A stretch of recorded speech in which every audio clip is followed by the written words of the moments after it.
Tobago, which have always been central to our development as a nation. And the steel pan story epitomizes this, carved out of life and struggle and determination, rising out of the spirit of the African drum. The steel pan stands today as evidence of innovativeness, creativity, and passion for life integral to the people of Trinidad and Tobago. My name is Kwesi Paul. Join me each and every Sunday from 9 to 12 on the street, 91.9 FM.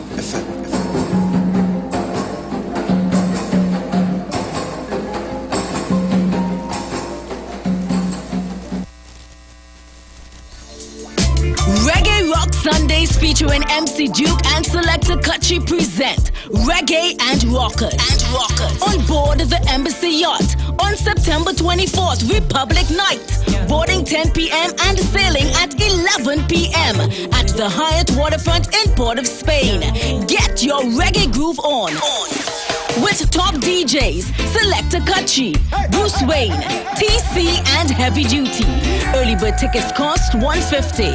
After that, you pay more, $175. For tickets, call Selector Kutchi at 777-7909 and MC Duke at 349-4121. Reggae and Rockers Republic Night. No oversized coolers allowed. Don't miss it.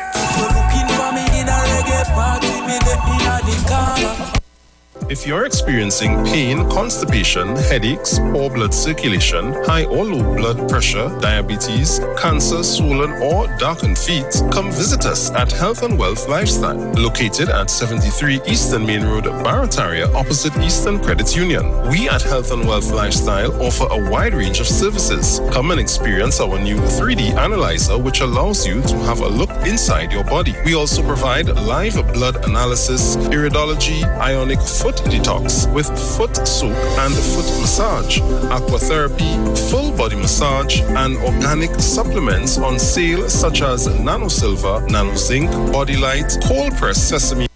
Shalom. The Israelite School of Universal Practical Knowledge under commanding General Yohana will be on the street 91.9 FM every Monday from 7:05 p.m. to 8 p.m. bringing you the truth according to the Bible. The ISUPK is a non-profit faith-based community organization that will respond to the plagues that's affecting blacks, Hispanics, and Native Indian. We also have programs such as education, both adult and youth, food distribution, rehabilitation, both drug and alcohol, mentoring, counseling, and spiritual support. Remember, tune in every Monday on 91.9 FM, 7:05 p.m. Shalom. Hi, Trinidad and Tobago. This is yours truly, Pastor Charles, streaming live from Port of Spain, Trinidad, Marvel Road, 91.9. Our services start from, 12 midnight to 5 a.m. in the morning from the first, the second, and last Wednesday of the month.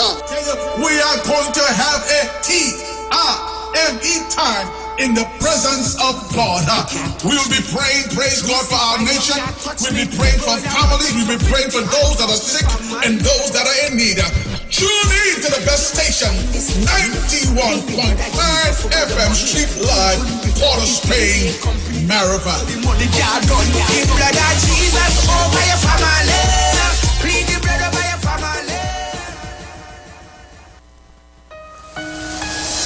This is the voice of Tuesday, Seventh-day Adventist. We are preaching Emergency Alert broadcast, which is from the Tuesday, Seventh-day Adventist Church. We will be featuring voices of brethren from different parts of the world, preaching the gospel, preaching prophecy as it relates to current events and the ending of the world. Listen to us on 91.9 FM every Sunday from 9:05 a.m. to 10 a.m. on Sundays. May God bless you as you learn the truth. In Jesus' name, amen.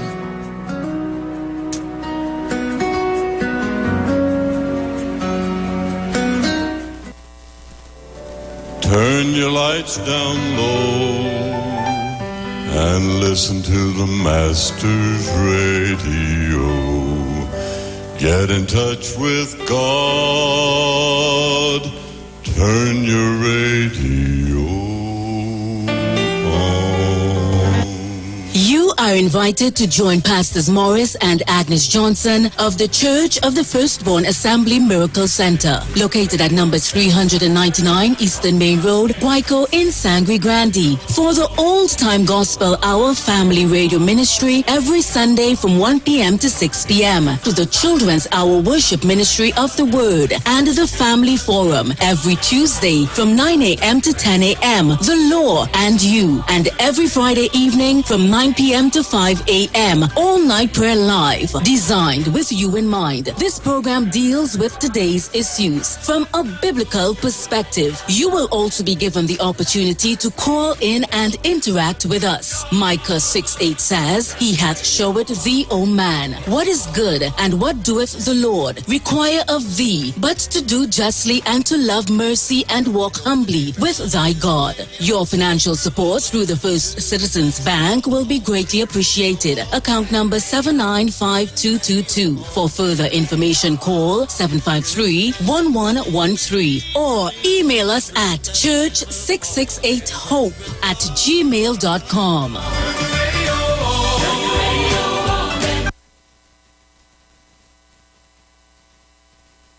From Trinidad to the world, the Street 919fm.com. The Street 919, Trinidad and Tobago. In the Senate, he is a powerful advocate for our citizens, and he continued to fairly stand up for the rights. Please welcome to the virtual platform Senator Damian Lyda.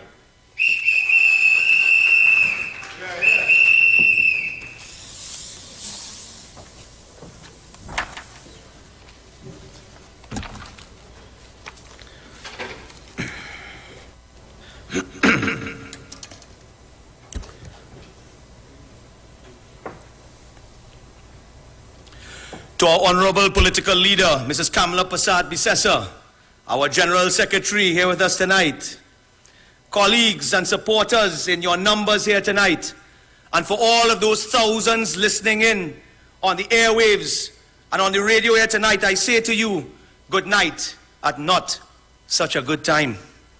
You see, brothers and sisters, our country is in despair. Our economy is in shambles.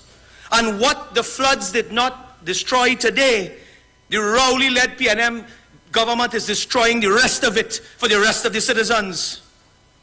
Our energy sector inclusive. So I am here tonight to discuss in general the lack of maintenance on many of our energy assets, and in particular the collapse of the Caridoc facility in Chagaramas and some frightening information coming out of the National Energy Operation as it pertains to the Savanetta Pier facility in Point Lisas. This government will try in a desperation to make you believe all is well in the energy sector. But I put you on notice that it was the Ukraine war and not Rowley and Young that benefited Trinidad and Tobago. Last week I heard Stuart Young boasting about the billions that our energy sector has earned because of high commodity prices. So I want Trinidad and Tobago to understand clearly that not a single dollar of those billions earned was as a result of this incompetent administration. Rather, it was due to our war in Ukraine. What is saving our economy via the energy sector is Putin and not the PNM. You must know that. Stuart Young and Rowley want us to forget that a mere 12 months ago, our national energy sector fell into the biggest catastrophe we've seen. When just 12 months ago we saw the collapse of the Train 1, where more than $240 million was wasted of your taxpayers' money when we had no gas to facilitate that. And 1 year before, we can remember that NGC made a loss for the first time in their history. In 2020, this country faced the most amount of plant closures in Point Lisas. We must never forget, brothers and sisters, that national gas production is at a 19-year low. Oil production is at a 70-year low. Atlantic Train 1 is dead. 2 methanol plants, Titan and M1, closed. ArcelorMittal closed, pack up their bag and gone. Yara ammonia plant closed. Offshore drilling collapsed. Refinery closed at a time when there's a global energy crisis. But you are saying nothing because you was closing your fridge door. That's what happened. You didn't say nothing then, but you're saying it now. And we saw them yesterday when they were walking around the Prime Minister's residence in protest because we've woken up and the fridge door no longer closing. The question must be asked, but I tell you this here, brothers and sisters, yet Rowley and Young traveling the world, going to meetings, mamagaing the population when they have no gas to supply these particular customers. Then Imbert come out in a video last week to mamagai the population about the increase of billions of dollars coming from fertilizers. Furthermore, in recent statements, he disclosed that this country was bringing in more than $1 billion a month in this financial year extra.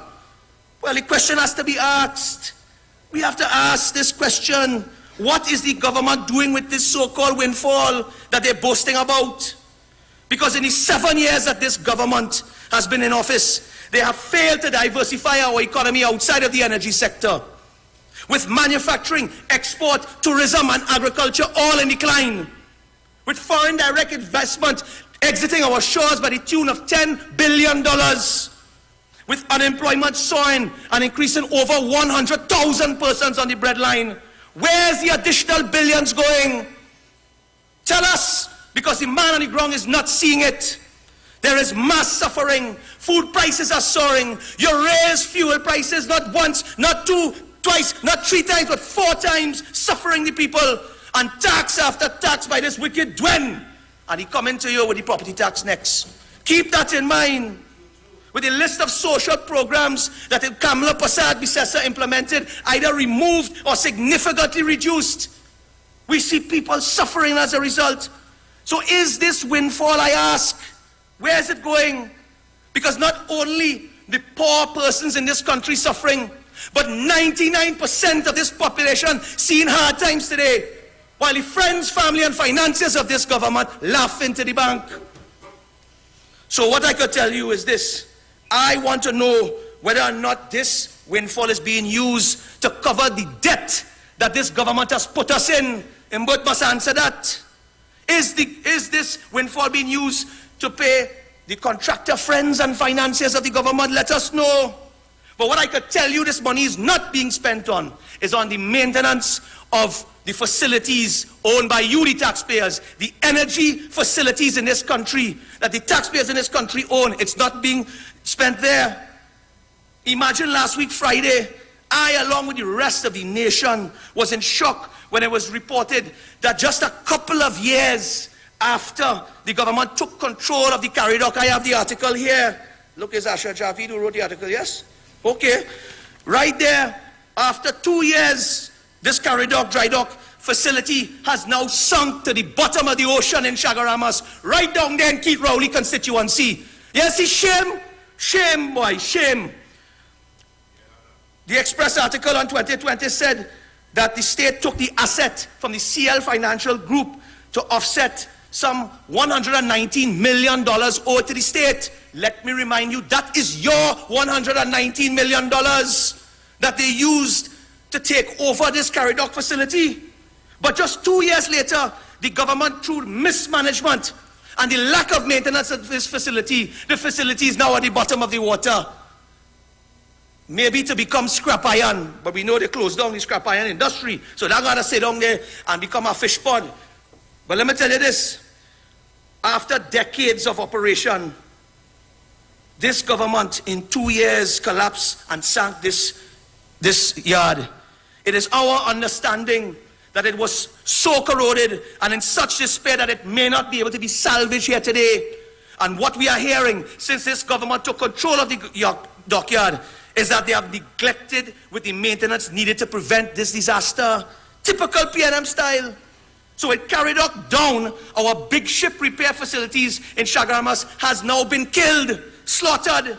So it begs the question, was this willful negligence? I wonder. Did they plan this sinking of Caradoc to help the business interests of another PNM friend? I'm only asking. And we're keeping our eye on that facility. That is what your loyal opposition will do. They are reported, brothers and sisters, that close between 350 and 450 persons employed in different operations connected to this Caradoc facility who are now about to go on the breadline. They are at risk of going on the breadline. People such as machine shop workers, ship chandlers, compressor stations, divers, and companies in the areas providing support services. The jack-up rigs and the boats that would come from Guyana, come from Venice, from Curacao, come from Suriname, who would come here to do maintenance. All these boats will no longer come here, taking away the scarce foreign exchange that this country so desperately needs right now because of mismanagement of this government. And while all this is going on, the taxpayers in this country have now lost $119 million due to this faux pas. The dockyard was the only facility in the country that dealt with the repair and maintenance of big ship tankers, inclusive of the ferries that ply the trade on the island sea bridge between Trinidad and Tobago. So, Tobago, the government must answer the question, will the service of the Boko Reef and the APT James be taken foreign now? Where will you service those boats? Is Tobago in for more transportation pressure? Should these ships require maintenance in a foreign land? I ask any question. And is some financer going to build a facility? Let us know. Even if this dockyard is picked up from the seabed today, it will be condemned to scrap iron. Which begs the question, no other big facility in this country, yet this government came for 7 years in 2 elections and countless budgets to come and boast about an agreement with a Chinese company to build a dockyard facility in La Brea. What has happened with that? Well, I did my research, and it is only in December of this year we saw in Imbert's face, here it is, in the Newsday, where Imbert announced that this dry dock facility will be going ahead. But up to this day, we've seen no brick, no mortar laid. So I ask, is this another failed promise from Colin Imbert? He promised 3,000 jobs from this facility. Is this another failed promise? And yet another foreign exchange earner gone. But brothers and sisters, when I was reading the article, something interesting happened. I was researching it, and in the article on the 16th of December 2021, I have the article here where Colin Imbert, in piloting a finance bill in the Senate, he stated that this dry dock facility will be built by the China, forgive me for the pronunciation, Gezomba Group. And 3 years after signing ceremony of an MOU between the government of China Harbour Engineering Limited, a different company, we are here to see an article. 3 years after signing that, we are now hearing that it's a different Chinese company.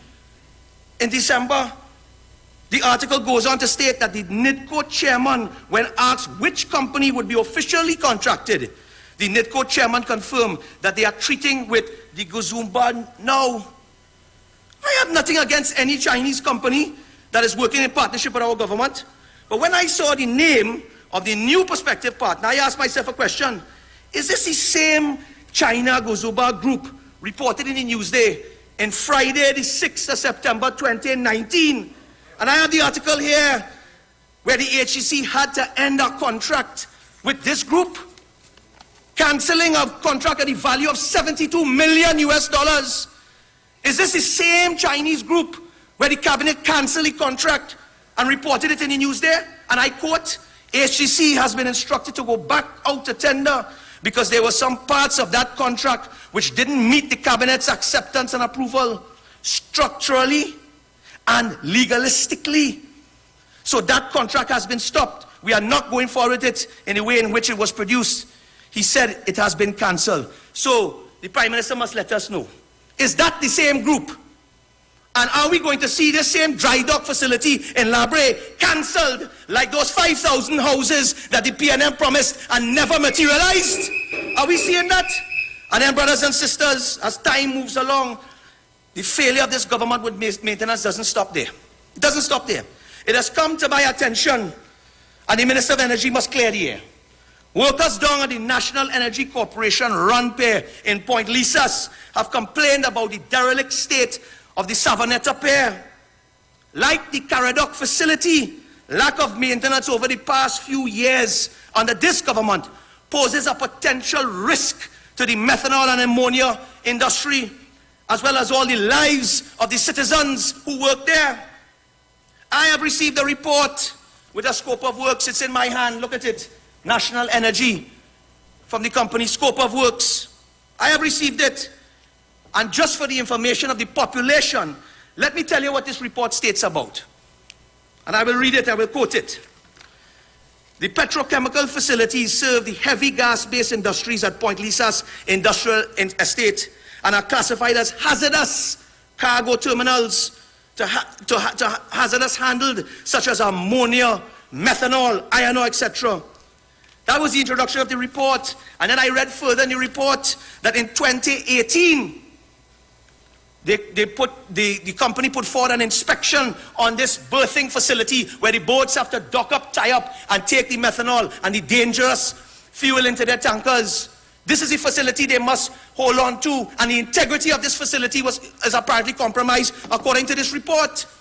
So in 2018, they did a study to identify, map, and determine the extent of deterioration, corrosion, physical damage to the substructure, and piling Savanetta Pier 2 by means of visual inspection, measurements, non-destructive testing, and cathodic protection ratings. And then in 2019, they came again and did another more thorough inspection.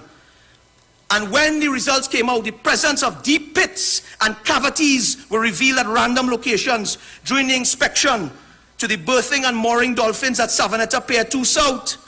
Additionally, no cathodic protection system was present.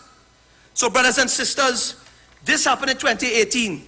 2019, while the risk of our citizens working on that dock, and then it's come to our understanding that it's only in late 2021 that they actually went forward with the contract to start repairing that pier. That is what we understand. So I ask the question, the Minister of Energy and the Chairman of the National Energy Company must tell us what is the current state of that Pier 2 facility, and by extension, what is the condition of all 4 other piers there.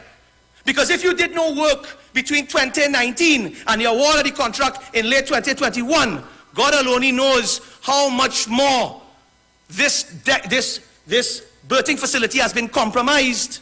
Let us know, because should the pier be compromised and should the pipeline be compromised going into the ship because of lack of maintenance, is there a risk of a leak and a threat to the lives of workers and citizens? Just as the threat and the eventual loss of life to the 4 divers. And I'm asking the government, what's going on? What's the latest with that commission of inquiry with the 4 divers?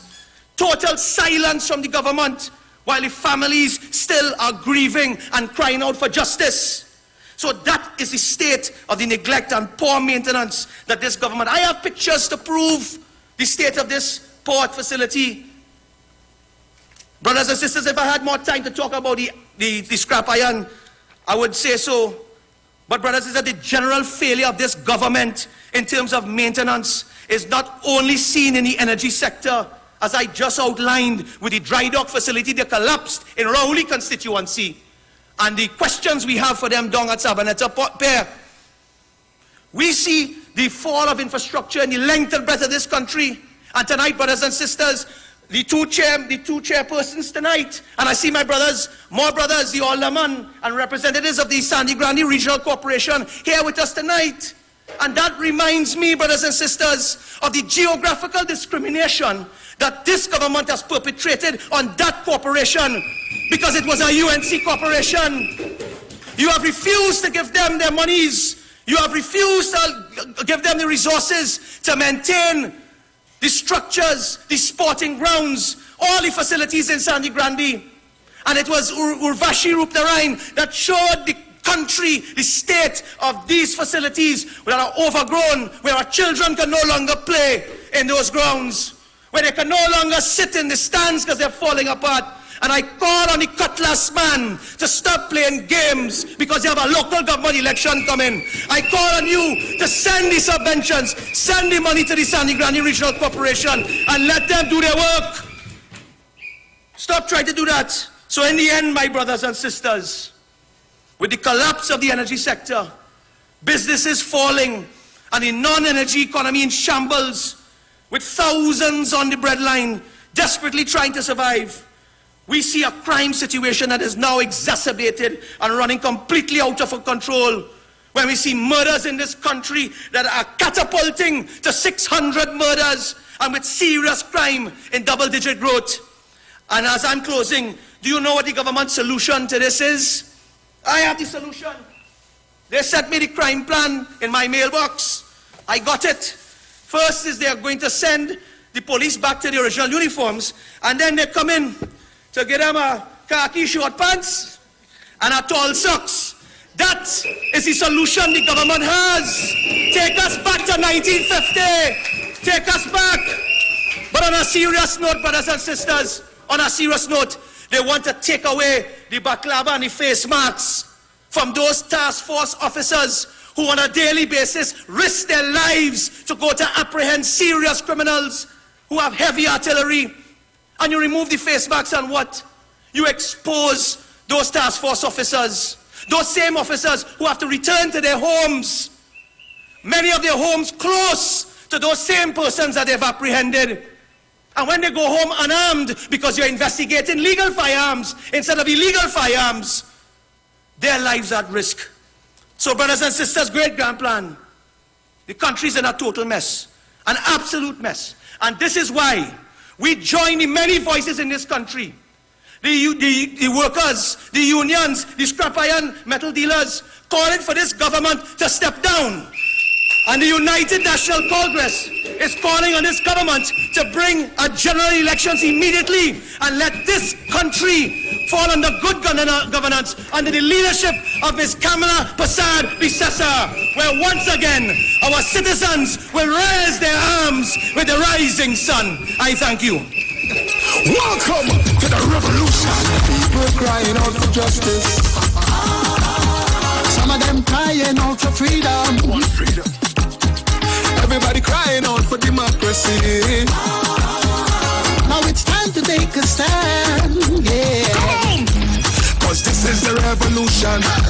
Good evening, everyone. The United National Congress pre-budget consultation is rolling into Barataria this Thursday, 1st September at 6 p.m. Hosted by the San Juan Laventil Regional Corporation, Port of Spain City Corporation, and Diego Martin Regional Corporation.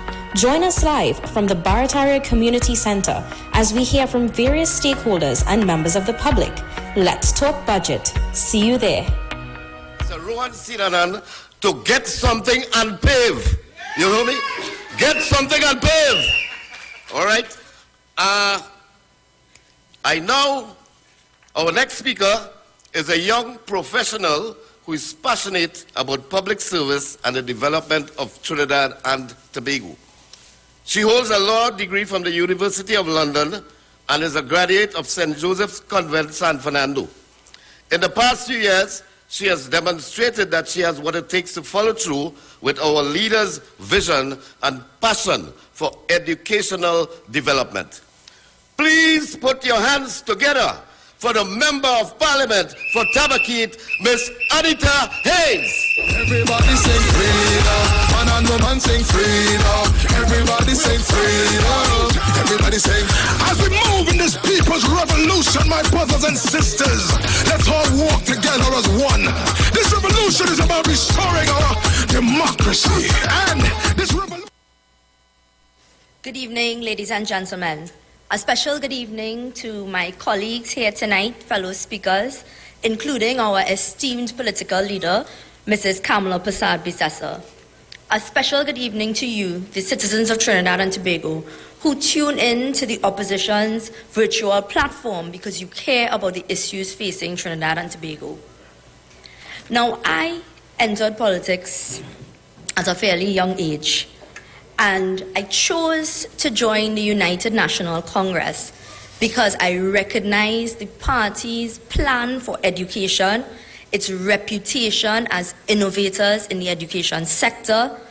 The party has been the party that has inspired hope, that has created opportunities, equitable access to opportunities for the citizens of Trinidad and Tobago. And I'm sure many of you will agree that the United National Congress has, from its inception, put the education of our citizens at the helm, at the very front. And so, because we believe and we know for a fact that the investment in the people of a country is what will create national development, we continue to advocate for and bring forward the issues facing the education sector. Equitable access to opportunities makes a real difference in our country. If you create equitable access to education, you are going to reduce the gap between income and wealth in this country. And so you are not going to have the conversations about who's our 1%, 2%, because we would all be able to participate in the benefits of national development. Disturbingly, however, we have seen under this PNM administration regressive education policies. The hope that our citizens once felt in the education sector has disappeared. Our education sector is collapsing, and with it, the future of this country is going away bit by bit. And so our students no longer feel energized and motivated to participate. They cannot do their best to ensure that they access scholarships and grants because the PNM has been cutting scholarships and grants. Year after year, we are seeing the technological divide grow increasingly wide. And we've said it over and over and over. Had the laptop program not been scrapped, many of the challenges brought on by the pandemic we would not be facing here today. And so particularly when we look at things like tertiary education, secondary education, you are seeing relics of the past. We are on the cusp of celebrating 60 years of independence, and right now, more than ever, you are seeing the impact of regressive policies. You cannot, the education sector looks as if it was the early 1990s. I mean, again, tertiary education, when you take a look at it, those who have money now, you can access tertiary education. If you don't have it, you simply cannot access it. Right now, I am getting calls in my office about students who are unable to access GATE programming, completed the means test, everything else. And when they are getting the feedback from GATE, they are told that they are shut out of the program. You know what that means? If your family is unemployed, your parents are not working, rising cost of living, how are you going to spare the money to access tertiary education? And it gets worse than that. It's scarier than that now. I remember having a conversation with my grandmother, talking about education years ago, where parents had to decide which one of their children will succeed. So who has the highest chance of success? That is the child that they will spend the money to send to school, because all couldn't go. Everybody couldn't go to school. That is where we're at now. Right now, parents are making a decision, looking at all their children and figuring which one can we put the money behind so that we could send one to school and hopefully they make it and help everybody else out. This, in 2022, in a country that has spent billions of dollars on education, in a country that has oil riches, in a country where they can buy paintings for millions of dollars and talk about golf courses for millions of dollars, you are telling me we are in a space where parents have to choose which child goes to school. And so today, as I was preparing, yesterday we held up opposition press conference, and I said the Minister of Education seemed to think July, August vacation applied to her. And today, she showed up for a press conference. And honestly speaking, 45 minutes and it gave us nothing, absolutely nothing. We got more questions than answers at the end of the 45 minutes. And let's just start with the vacation revision program. Let's be honest about what happened here. The SEA results came out, panic in the camp. The entire Ministry of Education panicked, because they knew the results showed clear evidence of their incompetence, clear, distinct evidence of their incompetence. And so what they did, quickly, come up with something, rustle up a plan, let us make an announcement. So they said, right, we're going out there, we're going to tell them 4 weeks vacation revision program, and by the end of it, they're ready for secondary school. So in the first point, we were told they will spend $10 million. All 9,000 students who scored below 50% in the SEA exam will benefit from this. And in that intensive 4-week program, you'll be ready for secondary school. So 9,000 students, 600 teachers, 38 schools, everything good. Everybody's supposed to be comfortable now. We're doing okay. Today, after calls yesterday, for us to find out how much was really spent, how many students benefited, what really happened in that 4 weeks. What were we told today? 1,900 of the 9,000 students turned up. That's how many persons participated in the exam. 171 teachers provided the instruction. No word at the final cost, none. But again, they were sitting there praising themselves. In true comedic form, they said, listen, we had a turn up campaign. Turn up, don't give up. Show up, come participate in the program. With 21% of the persons participating, you could consider that a success. Nobody turned up, so what are you applauding yourself for? And I listened to the minister trying to explain how this 4-week vacation revision program is going to turn into a 5-year program. Mind you, they still cannot tell us if indeed it succeeded, because the students who participated, who scored below 50% in the SEA exam this year, in 2 years will have to take another exam to see if they are qualified enough to be part of the secondary school system. Now, think about that. If it's making sense to you, I mean, it certainly is not making sense to me, and I felt sorry for the members of the press corps because it could not make sense to them either. But they were telling us that they have a new exam, the lower secondary proficiency exam. You know what that is? It's the former primary school leaving exam. Listen, how can you come here, and I heard the minister in the Ministry of Education come in and talk about essay competition to celebrate 60 years and painting and whatever they're going to do. But you could sit there and realize that you have taken our education sector so far back. We are back at primary school leaving exam. That is where we are now. Absolute shame. And so they are trying to convince this population that this is a learning loss as a result of the pandemic. Very bold-faced lie, eh? Very bold-faced lie. Imagine I sat there today and listened to this press conference as they rolled out what the plans are to help our students succeed. And it clicked in my brain. All of those things sound very familiar. Very, very familiar. Where have I heard it before? All right, go on my laptop. Very quickly, the People's Partnership Achievement Document, a document created in 2014 during the period 2014-2015. Easy to find, right? Today at the press conference, they all sat there for 45 minutes and tried to repackage programs that they cancelled between 15 and 17. That they cancelled between 15 and repackage it as a new program to save our students. Imagine that. Imagine that. And now they sat there today and repackaged UNC policies and said, listen, look, we're going to do something for you.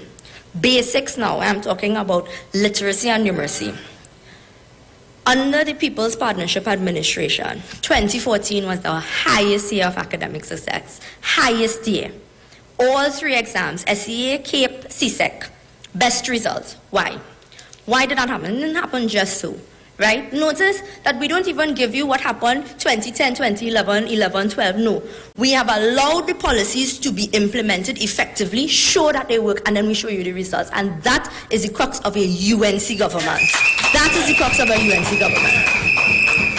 And so we had universal homework and after-school centers.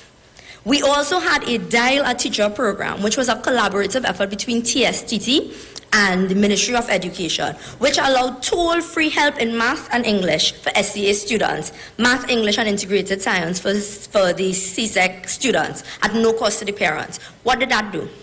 That meant that when you were going home and you're doing your homework, if your parent cannot help you, we found a way to get free help to you to continue your learning at home. This boils down to the fact that the UNC understood then, as it understands now, that if our policies are not targeted to create solutions, they are useless. And so now you have the PNM administration saying they are going to incorporate the vacation program during the school system, and then they are going to wait for you to fail. Think about that. They are going to wait for you to fail and then say, all right, we'll see how we could help you.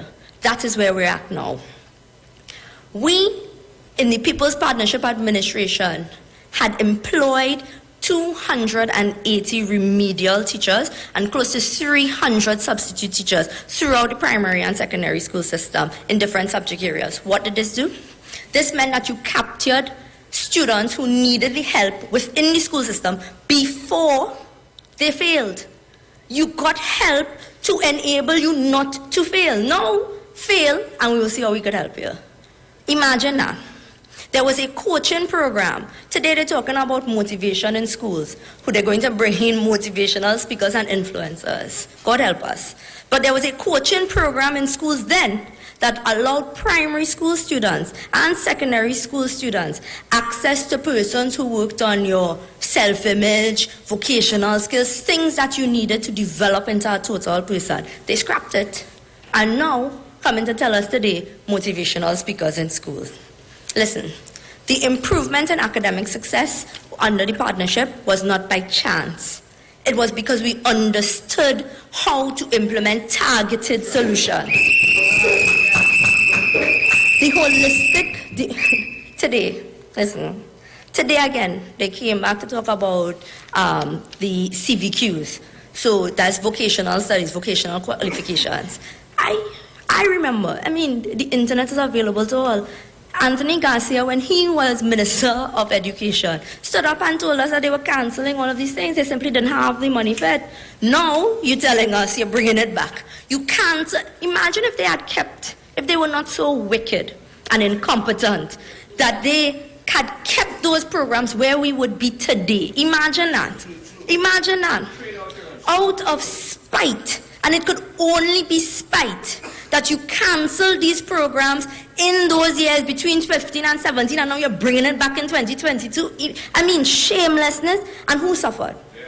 Who suffered? Our children suffered. Our future suffered because of the PNM's regressive policies. And when we discuss our future, when you listen to the UNC, we talk about equitable, inclusive access. Everybody has a space, everybody has a chance. When you listen to the PNM, if you fail, maybe we will try to help you. Today, they said they are trying to get our students to get to the most basic level of qualification. That's what you're telling the people of Trinidad and Tobago. That we are trying to get you for the lowest possible pass mark and you're good to go. What does that mean? What does that mean for our future? And so as I conclude here today, ladies and gentlemen, we do not have a resource problem in this country. Money is not the problem right now. The problem is the PNM, and therefore they cannot be the solution.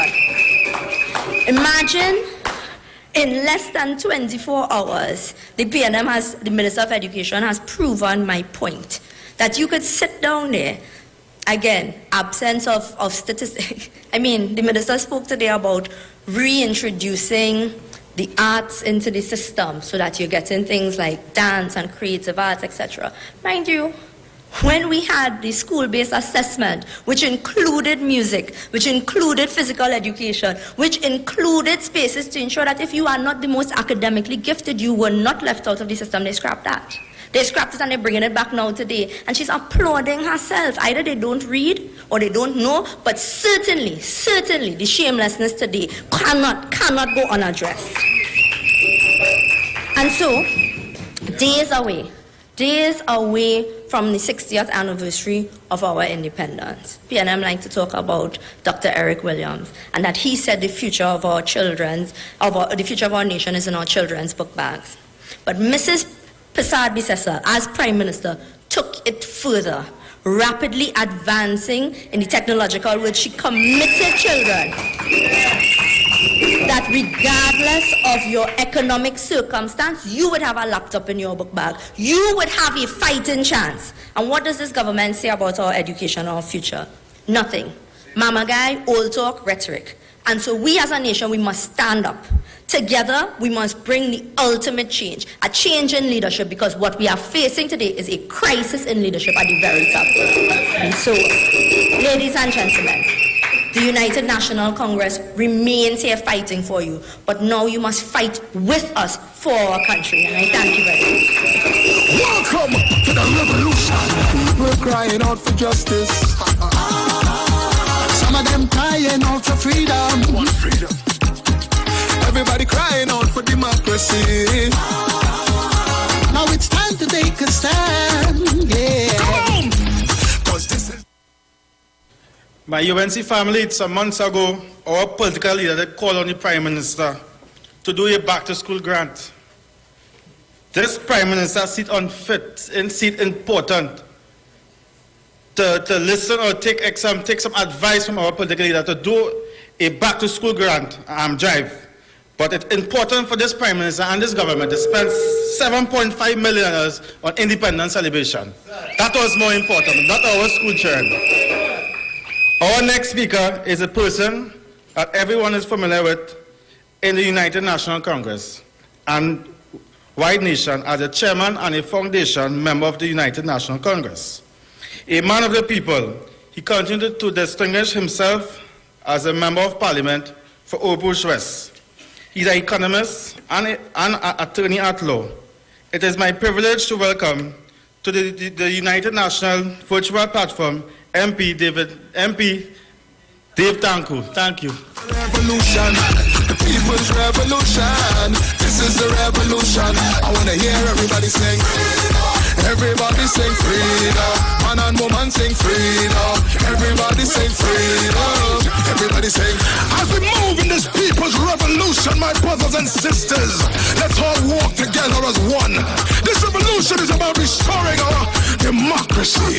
And this revolution is political leader of the United National Congress, the Honorable Kamala Persad-Bissessar, fellow members of Parliament, senators, members of the National Executive, online viewers, including our international viewers in England, Canada, and the United States, and members of the audience gathered here tonight at the UNC headquarters.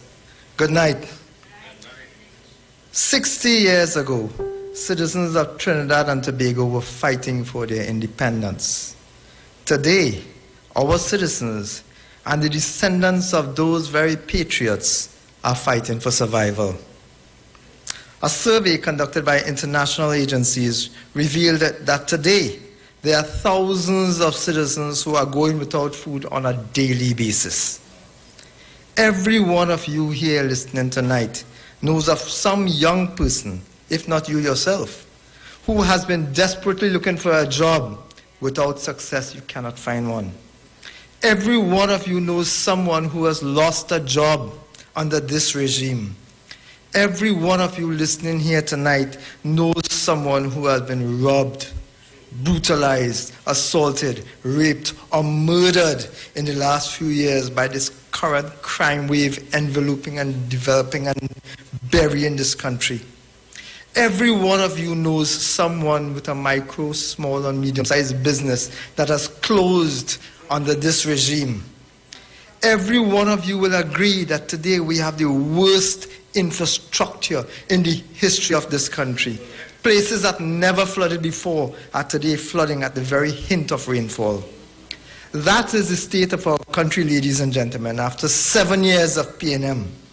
But it cost you citizens, it cost taxpayers $393 billion for this government to bring this country down to the state that it is today. This government claims to have spent $280,000 per person over the last 7 years. And instead of things getting better, they have gotten infinitely worse. And last Tuesday, when the Honorable Prime Minister spoke at a PNM meeting, we again saw exactly why this country is in the state that it is in. Now, like many of you, I cannot bear to listen to braying on a continuous and rational basis, on a sustained basis. So I was able to get a copy of the whole speech, but reading it was just as painful. The speech by the Prime Minister was oxymoronic, and I want to make it very clear. I did not just call the Prime Minister a moron. The word I used was oxymoronic. You see, his comments were a contradiction of an admission of failure on multiple levels of governance, with a sprinkling of blame Kamala thrown in for good measure, and then multiple claims that somehow these failures were able to result in the country somehow being successful. Dr. Rowley started off with a confession, effectively summarizing his own contribution when he said, and I quote, "This is the era of the big lie. We will not escape that." Those were the words of Dr. Keith Christopher Rowley. You see, just a few minutes before that, Minister Hines had looked the population in his face and said that PNM MPs don't lie. You hear lie? That is lie. He said that the Prime Minister would fire them if they lied. You hear lie? That is lie. This is the same Prime Minister, by the way, who expresses absolute confidence in a man as Attorney General who had lied internationally, in court, and on paper. But I digress. In the 1 hour and 27 minutes that the Honorable Prime Minister spoke, I must have been able to identify over 15 lies. The Prime Minister, it seems, has now discovered that after 7 years and billions of dollars in expenditure, the level of crime in this country was, and I quote for him, finally unacceptable. Well, that must be the understatement of a lifetime. Amazingly, though, the Prime Minister's problem wasn't that people were being buried under crime. It wasn't that people were being robbed and assaulted. The Prime Minister's issue was that he was being told to remove his Minister of National Security. The Prime Minister actually asked why crime levels didn't surge and didn't change under the UNC when we had 6 Ministers of National Security according to him. That's a lie, but we'll deal with that another time. The fact is, however, that the crime situation did change. Last week, the Honorable Leader of the Opposition presented a table showing the statistics. The fact is that crime did drop under the UNC. It is a statistical fact. Just like it is a statistical fact that whenever the PNM is in government, the number of murders, the crime rate, goes up as it is going up now.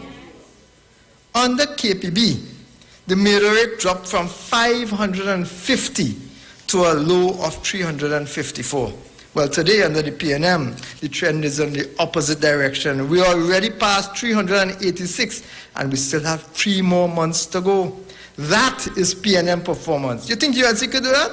That is PNM performance. That is a shame that passes for governance and shame that passes for crime solution in this country.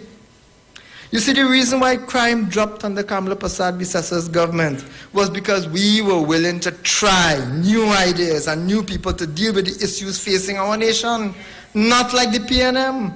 We didn't throw up our hands in the air and say, well, crime is an international problem, and therefore it is okay that we have crime as bad as we have it in Trinidad and Tobago. We took aggressive, decisive action against crime and criminals, and the results showed it, something the PNM refuses to do. So you see, Dr. Rowley, lying doesn't change the facts. Crime went down under the UNC and is going sky high under the PNM because of your incompetence and the incompetence of your Minister of National Security. Lying doesn't change the facts. But you see, when you have a man paid by taxpayers as Minister of National Security who openly says that his job is not to make people feel safe and secure, who is literally and figuratively asleep on the job all the time, then that man should be fired for comprehensive incompetence. But you see, under the PNM, the willingness and ability to lie is the criteria for promotion. The biggest lie told in this country was Emailgate. And the man who told that lie, well, you know where he has reached? And up to today, he has not stopped. Again, another one. According to the Prime Minister's speech on Tuesday, the opposition took the government to court 51 times between March 2020 and June 2021. You hear lie? That is lie. I am honored to be a member of the opposition. I was General Secretary then and now Chairman of our great party. And I challenge the Prime Minister tonight to provide evidence of one instance when the opposition UNC took the government to court on these matters. Those matters were taken to court by citizens of this country who felt that their rights were being infringed, and that is their right. More than that, he claimed that on every single occasion they lost their case. That is a lie. I am advised that every single person who was forcefully quarantined in the initial period, initial stages of the pandemic, were quarantined under the wrong legislation. And that is why the PNM had to rush to amend the public health ordinance after the quarantine was successfully challenged in court, and the appellants had to be paid a settlement by this government. What is interesting, however, is that Dr. Rowley said that the state had paid $14.6 million in legal fees. That is $286,274 per case. That is a whopping figure, especially when you consider that the Ministry of Health and the Attorney General's office all have a battery of lawyers and a substantial legal team. So the Prime Minister have questions to answer, and I want to read some of them tonight. Who exactly are the lawyers who received this $14.6 million? What process was used to hire them? Was it the possession of a party card? And more importantly, I'm asking for a friend. I am asking for a friend. Was Mr. Reginald Armour the recipient of any of these largesse? But I told you there were multiplicity of lies on Tuesday. This wasn't the end. The Prime Minister said when he was sworn in that the path for this country was a trip to the IMF. You hear lie? That is lie.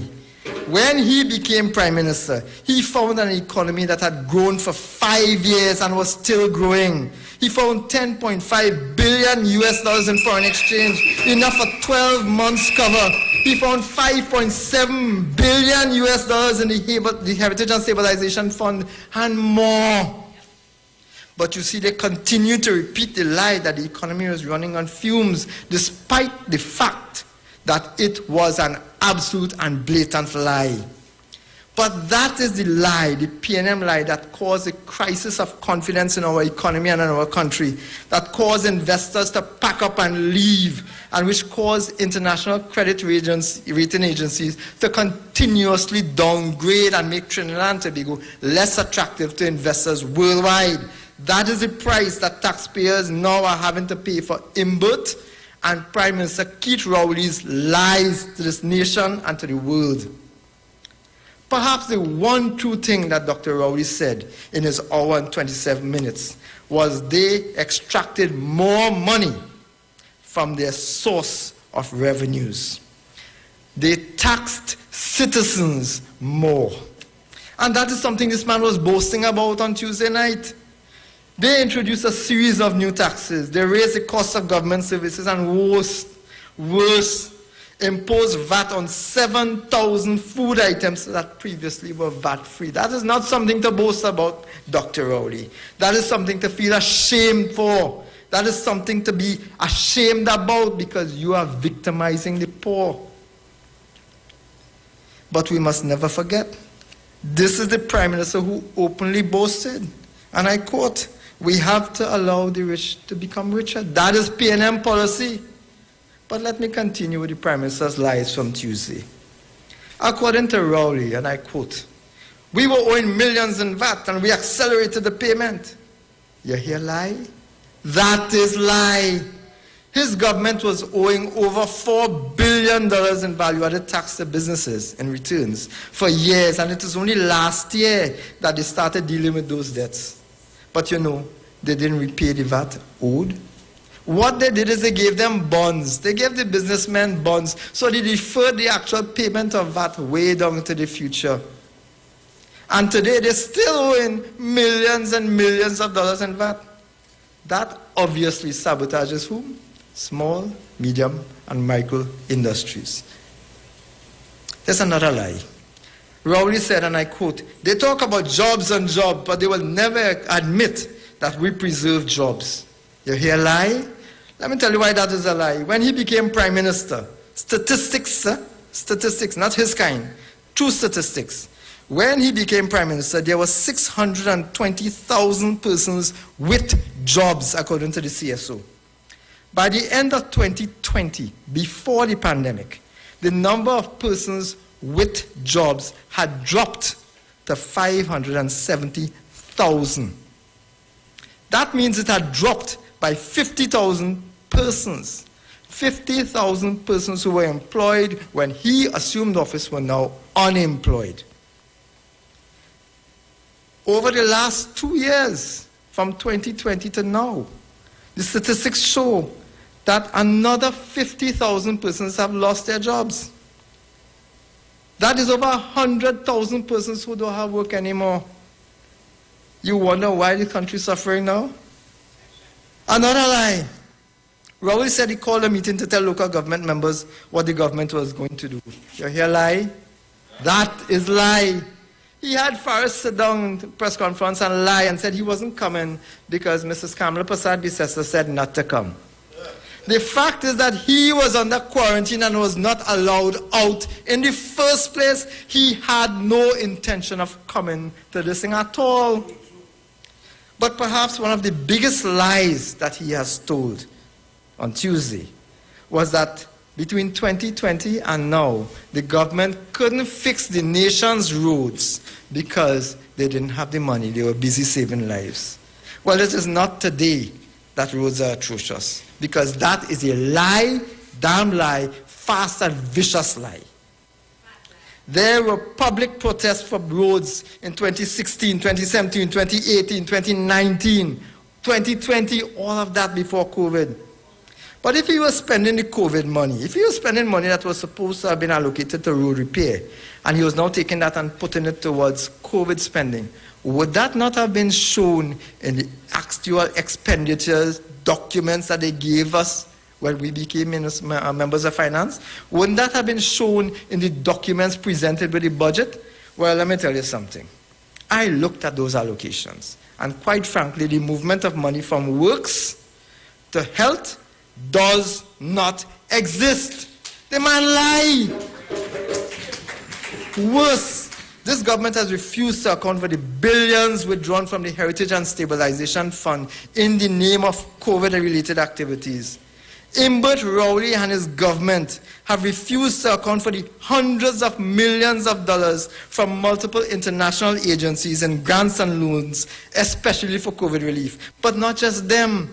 Rohan Sinanan has had access to $1.2 billion in a loan signed with the Development Bank of Latin America in 2021, especially for road repair and infrastructural development. Now that money, ladies and gentlemen, $1.2 billion, cannot be used for anything else except for the purpose for which it was loaned. So it is a lie that they do not have money to spend on road repair. In fact, just to show you how much they lied and all this talk about COVID relief and where the money went, in 2017, the allocation to the Ministry of Health was $5.3 billion in the annual budget. That was before COVID. In 2020, it was $5 billion, budgeted in October 2019, which is before COVID. So $5 billion, $5.3 billion, and let's say $5 billion. You know what it was in 2021 at the height of COVID? It had dropped to $4.87 billion. And then dropped again last year, but for this financial year, to $4.8 billion. You know what that tells you? You know what that tells you? All this talk about not having money to fix roads is a lie. So when the Prime Minister makes that claim, that he couldn't repair loans because he had to use the money to save lives, I challenge the Prime Minister tonight to prove it or apologize to this country, finally, for lying. You see, statistics prove it. What the Prime Minister's utterances highlight, however, is the absolute fact that money, billions of dollars, have been spent in the name of COVID with absolutely no accounting. And tonight I want to repeat the call by the Honourable Leader of the Opposition for a full audit into the billions spent in the name of COVID. You see, the maths is not mathsing and the country has not benefited. In a few days' time, ladies and gentlemen, the country will be facing its 2023 budget, in which the government will once again come to the population and ask to spend more than $50 billion. Billions more to be spent without the oversight of the procurement regulator, because this government refuses to implement the procurement legislation. If there is nothing to hide, ladies and gentlemen, ask yourself why. You see, this government is facilitating corruption deliberately, and the beneficiaries are the P&M friends, family, and financiers. Ladies and gentlemen, as I wrap, I just came from the constituency of Oropouche West, which once again has been subjected to flooding as the result of poor infrastructure, the neglect of the Ministry of Works and Transport, and the specific neglect by the Minister Rohan Sinanan. Floodgates, which after 7 years are still not functional. Drains and rivers which need clearing and dredging and building up of riverbanks. Roads which need fixing. Tonight the South Oropouche River has burst its banks and several parts of Pinal. Thousands of residents are underwater thanks to this uncaring, heartless government. My constituents are fed up of being treated like second-class citizens. They deserve better. They deserve better. They are fed up of being exposed to geographic discrimination by this government. And if they are not getting the services that they need, why should they be stuck with paying for it? Dr. Rowley said that the government is providing roads and killing mosquitoes, but people don't want to pay tax. Ladies and gentlemen, that property tax is cruel, unethical, and oppressive. It is worse. It is a heartless act by a heartless, desperate government to impose property tax on persons who have been forced to bear the brunt of unnecessary flooding, and others who have had to pay private suppliers for water, and others who have had to repair the roads themselves. I call tonight on this government to desist from installing and imposing the property tax on these homeowners. Ladies and gentlemen, if you want a future for yourself and for your children, if you want a future for your children's children, then it is time now to join the UNC. Join us in this fight to protect, to restore, and to preserve this country in the direction it's supposed to go in. I believe in the spirit of our people. I believe in our patriotism, our ingenuity, our strength, our commitment, our dedication, and our potential. United, we can restore and rebuild this country. Ladies and gentlemen, as we embark upon the auspicious celebration of Ganesh Mahachaut and Ganesh Utsav, it is my hope that the Almighty God remove the obstacles in the way of the development of our fellow citizens and the growth of our country. My name is Devendra Tanku, and I am UNC and proud. Stopping this creeping dictatorship. Welcome to the revolution. People crying out for justice. Some of them crying out for freedom. Want freedom. Everybody crying out for democracy. Now it's time to take a stand.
presidential platform, the indomitable Senator Jerlene John. The revolution, the people's revolution. This is the revolution. I want to hear everybody sing. Everybody sing freedom. Man and woman sing freedom. Everybody sing freedom. Everybody sing. As we move in this people's revolution, my brothers and sisters, let's all walk together as one. This revolution. The Honorable Kamala Prasad Bisesa, members of Parliament here this evening, fellow speakers, very inspiring speakers, UNC supporters in our listening and viewing audience, which also appear to include the Honorable Prime Minister, because he seemed to know more about our press conferences and meetings than even I do, it appears. So I want tonight to say, good night, Keith.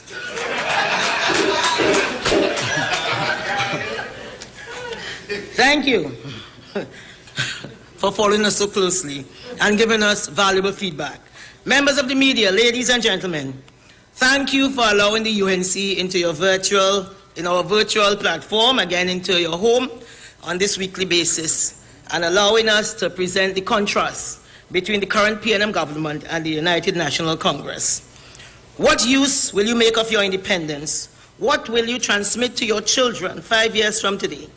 Other countries ceased to exist in that period. Some in much less time have become totally disorganized, a prey to anarchy and civil war.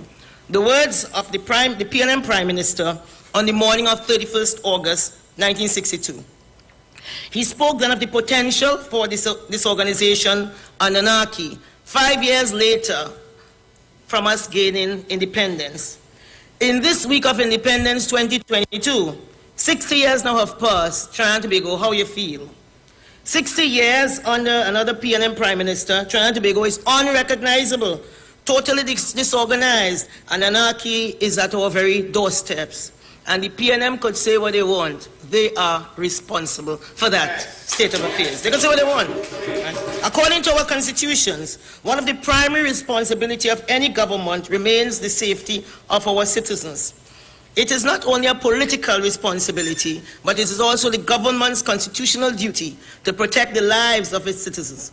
Our constitution tells us that we have the right to life and liberty, but there is neither life nor liberty when criminals make you live in such a state of fear that has become unbearable and untenable. 60 years later, shooting 9-year-olds and 11-year-olds playing on basketball courts have been normalized by the PNM. There's no public outcry. 60 years later, in Never Dirty, mothers are begging for the lives of their 9-year-old sons, simply out playing and preparing for an inter-community basketball competition. What else could a mother do to keep her child safe? In July 2022, from Beetham Gardens, Leonardo Williams, 17, the mother said he had his badge ready to go and join the Civilian Conservation Corps. He wanted to do 4 courses because he wanted his own business. Isaiah Roberts, 17, Beetham Gardens. His school friend said he used to stay back late in the exam room. He so wanted to pass. Fabian Richards, 21, all gone down in the prime of their life. These were gone down by the police. Many of these young men need an opportunity. They are judged and in too many instances are executed just because of where they live and how they look. 60 years later, the PNM Prime Minister and his Minister of National Security have both disavowed any responsibility for keeping citizens safe. In fact, lives have been so devalued during their tenure. People have become numb to the brutal rape of our women, daily execution-style killings, 5 murders in 18 hours, screamed one headline. This government, like many dictatorships around the world, would have you believe that the only way to fight crime is by removing your civil liberties. They endorse and supported a policy of 1 shot, 1 kill. Don't ever forget that. 1 shot, 1 kill. To go out there and kill your children as cockroaches. You understand? Don't let Rowley wheel and turn and come and talk stupidness in your head. Because of his laziness and don't care damnness, he decided the easy way out is to just go out there and crush them like cockroach. Professor Selvin Kojo Said calling black young men cockroaches sets them up for social stigmatizing, physical and psychological persecution, and racial profiling. It sets the stage for brutalizing and killing them. Kafra Kamban of the Emancipation Support Committee, he said, he has made the point that when someone is killed by police from an area like Beast or Mosilot, it is assumed they were up to no good, and there is no call for an investigation. Compare this if someone from another area is killed. So they have normalized it, cheapened the lives. The life mean nothing, nothing. So the Emancipation Support Committee, again recently reiterated, no matter how the crime situation in the country seems outside of the control of the police, no matter how street protests becomes fiery, no matter how citizens clamor for blood in retaliation to escalating gun violence, it does not allow those who are designated to uphold the law a free pass to act outside of the boundaries of the law, and particularly so in low-income communities. So 6 years have passed. How you feel? You see, I'm seeing all of these memes going around, and nobody are really celebrating, you know. The only person who chip in to Steel Band is Rowley, you know. Is he alone up in his feelings? Nobody else is celebrating. So 60 years after independence, the government wants to force feed the population with the notion that in order to fight crime, they must restrict your right to bail.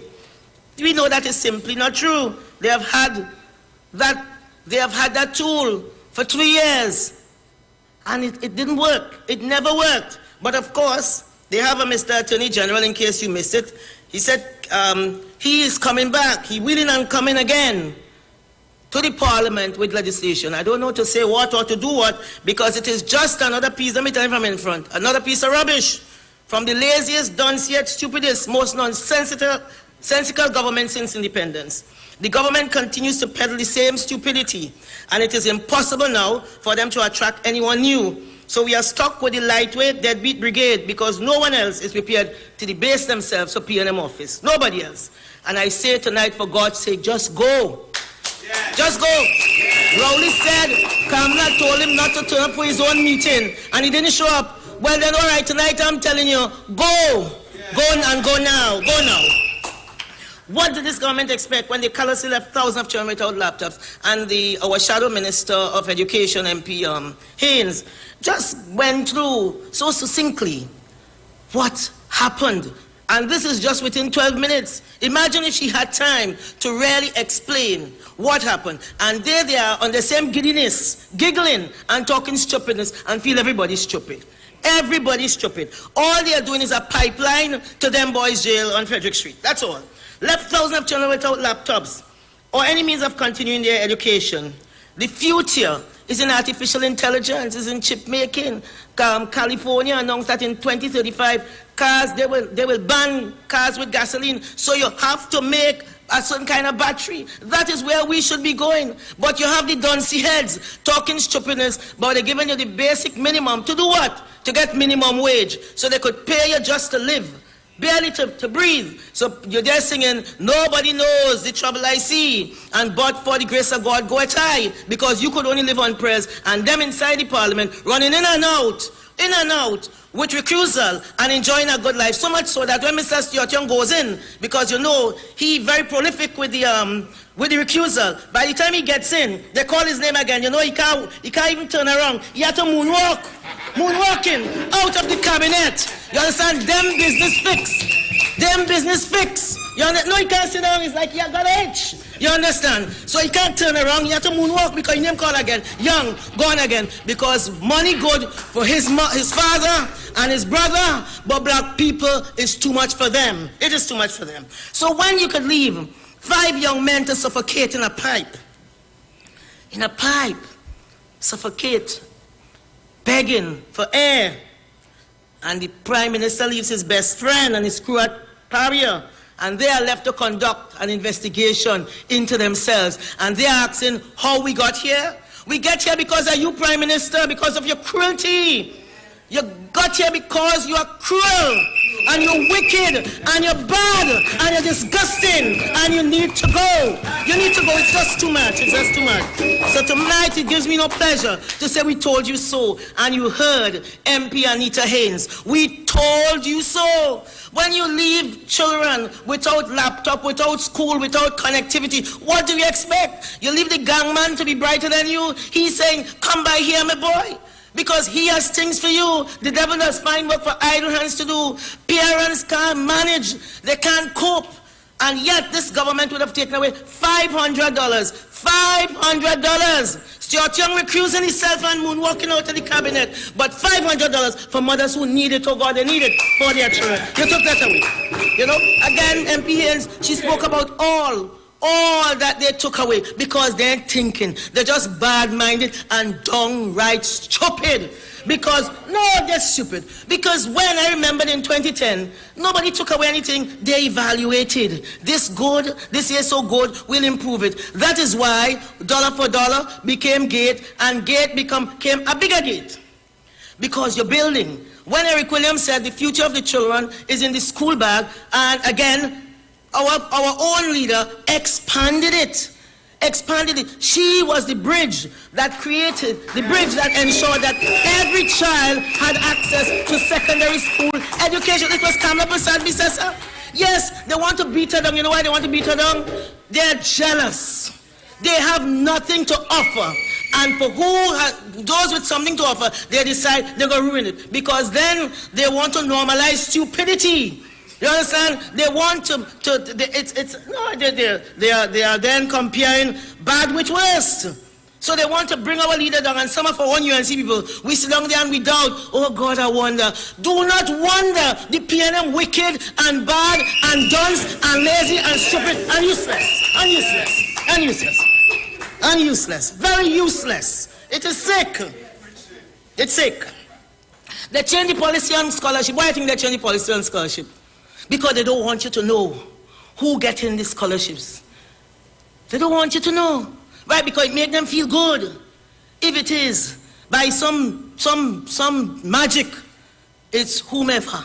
But they don't want you to know. You understand? 9,000 people failed. Well, I mean, they got under 50%. Can you imagine people congratulating themselves with 21% attending? What kind of people is this? It's a race to the bottom. Minister Education, 21%, not good. That too is under 50%. That cannot be good. We have to be teaching our children excellence. Today, America scrapped the mission to the moon. Why? Because they had a defect on the engine. You hear what's happening? Their mission to the moon. Countries that had genocides just some years ago are now in Africa are now being compared to Singapore. What are we being compared to? Venice. Because of the water. We are a city underwater. You know, before it was that you're building on lagoon, but now I saw flood in Westmoreland. What I'm building on? You see, when it starts, as Robinson had said, habits grow in slow degrees, streams into rivers, into seas. So today for you and tomorrow for me. So don't laugh when your neighbor house on fire. Now is the only time I've seen floods, no minister, fire, no minister, murder, no minister. I remember a week after Kamla Prasad-Bissessar was sworn in as prime minister, there was a flood in Digo Martin. That they didn't vote for her there, but she put on her boots and she led from in front. That is what leaders do. They lead with empathy and they lead from in front. Because this month, if you were looking, President Biden, there's come the leader of the free world. First he big, oh God, he big. Leader of the free world, 350 million people in America, that under his management.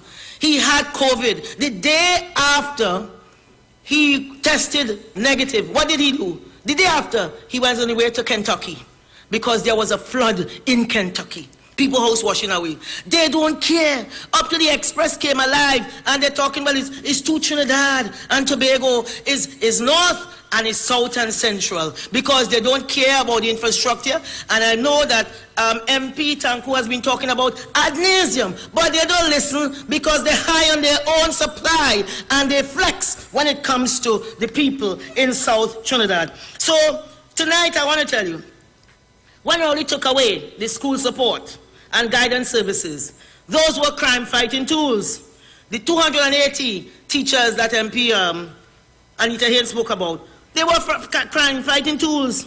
All the laptops were not for the children from South and Central. The laptops were for every child who went into secondary school. Today they have a means test. They have a means test. You know what that means? It means any child who parents support the PNM, they are going to they pass the test. That is all that means. It's all about slicing and dicing, and it's all about giving to the PNM. They don't care about anybody else. You understand? When the HEC was giving out 100 keys a week, that is a crime-fighting tool. VAT off of the basic food items, thousands of items, that is a crime-fighting tool. These things don't come down and jump up and kiss you. It's not something out there somewhere. It is, you have to have structure. You have to have purpose. You have to have data. And you have to pursue this thing called crime. You cannot allow it to just flourish and survive. You can't allow it to flourish and survive. But this government has normalized pain and indifference and cruelty. So nobody cares. All of their time is consumed with running in and out of the PNM cabinet, where they facilitate each other with billion-dollar deals. That is all they do. So when they killed 3 young men up in Mova, what happened? They created something called some kind of recovery committee. I also to them, there was no need to create any recovery committee. You know, I mean, Young, as a matter of fact, was a member of the committee. He can't find time.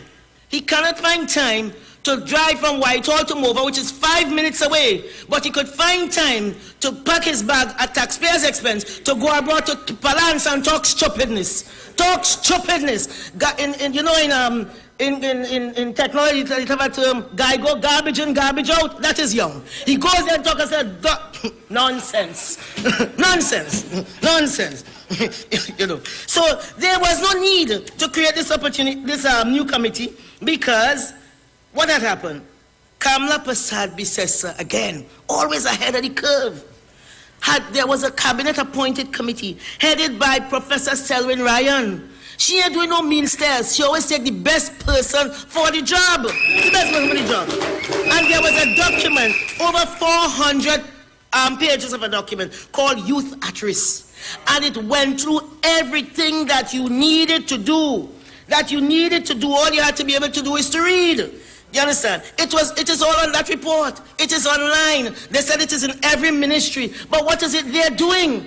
They've created an next committee, because this is a government of Mama Guy and announcement and showboating, and again I say stupidity. So, yes, it's stupid. I know it's something like a broken record, but that is the only word I can find. I think. So, the Prime Minister, of course, the country is not, we have gone on and on and on, and as far as they are concerned, the country is not worth saving. After 60 years, we are still stuck with the PNM. And the last time we heard the Prime Minister, again, he did not disappoint. It was the same level of race-baiting and bacchanal. Nothing to point us forward or for even the next 60 days. Because he's busy packing, for his next taxpayer-funded jaunt.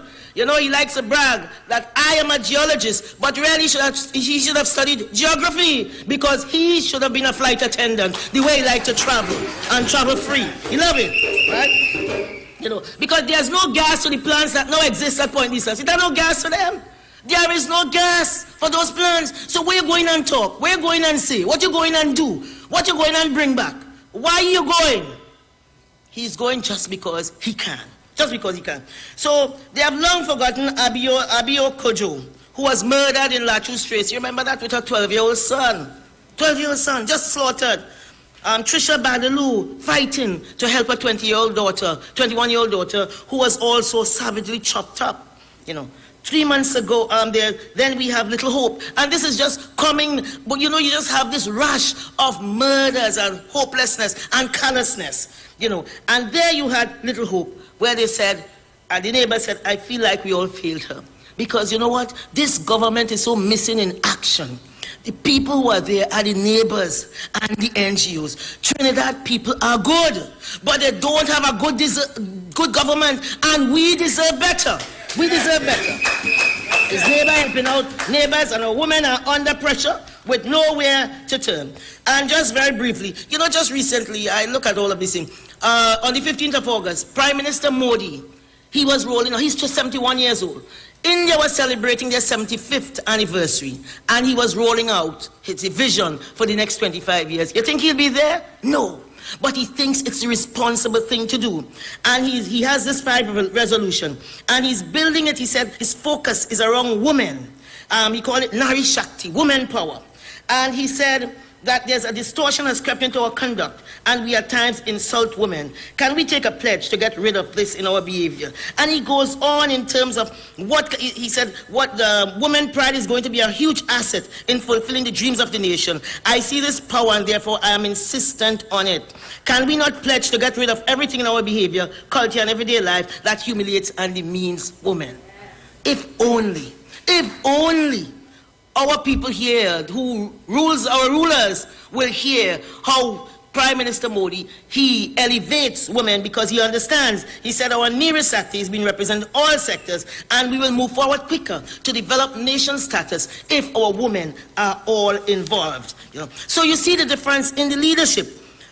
You see the difference in the leadership. They grind women. They don't protect women and children. If our leader is late at a meeting she's holding, because the leader of the opposition has a lot of responsibilities, and she said, we have a deep bench of talent, so she'll say, let somebody else do the the PTA address. Your phone, they're ringing off your phone asking you, where is the leader of the opposition? And they forget to ask Rowley, who missing in action for a whole month. They never ask.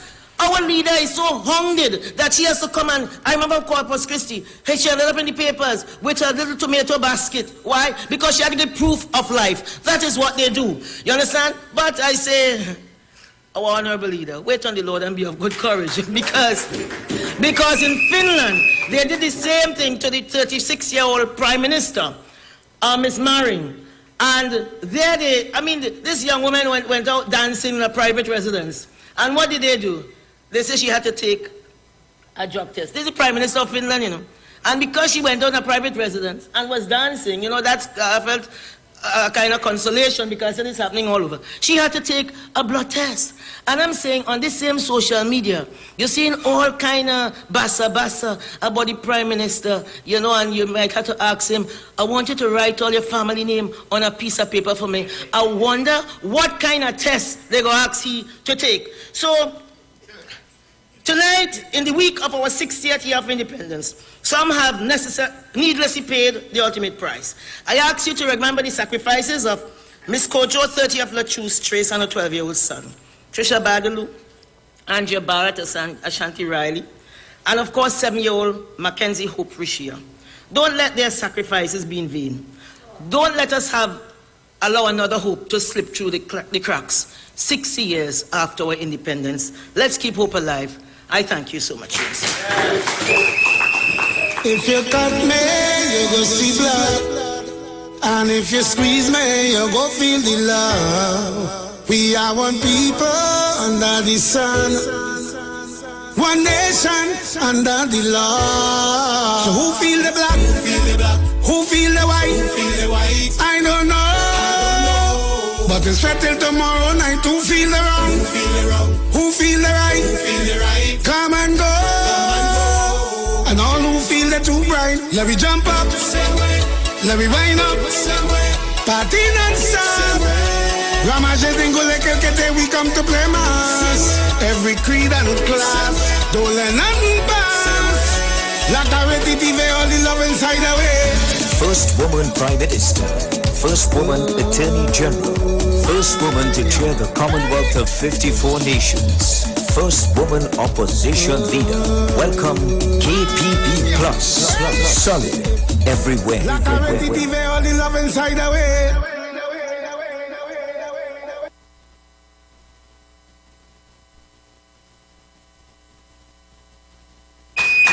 As I say, another good evening at another virtual forum of the United National Congress. And look, we've had a powerful lineup of speakers. Let's give them a round of applause. Senator Damian, MP Anita Haynes, MP Dave Tanku, and of course the ever-powerful Deputy Leader, JJ. You just light up the place.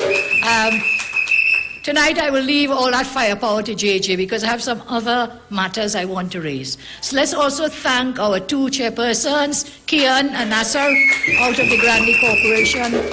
And for those of you who have joined us in person here, those join us online, many things we can say tonight. Some has already been said, so I will not repeat. Our speakers really went at the throat tonight of Rowley and the PNM. So good evening, thanks for being here. As you know, our parliamentary recess will soon come to an end. We will go back into the parliament, the seat of our democracy, fighting for each and every citizen of our country. So we begin that parliament shortly. The government continues to launch attack after attack on economic livelihoods, on our well-being, social well-being, freedoms and liberties. And look, this, I saw the man said today that something happened on the highway. And it was Mr. Roger and the UNC. So somebody called me and asked me, did the geologists do a test on the sand? And the sand came from Sapara, and we used to call Sapara the Sand City. So did the geologists do a test on the sand to determine? The UNC had no part of that. I make that very clear tonight. We had nothing to do with that. The persons involved will answer for themselves.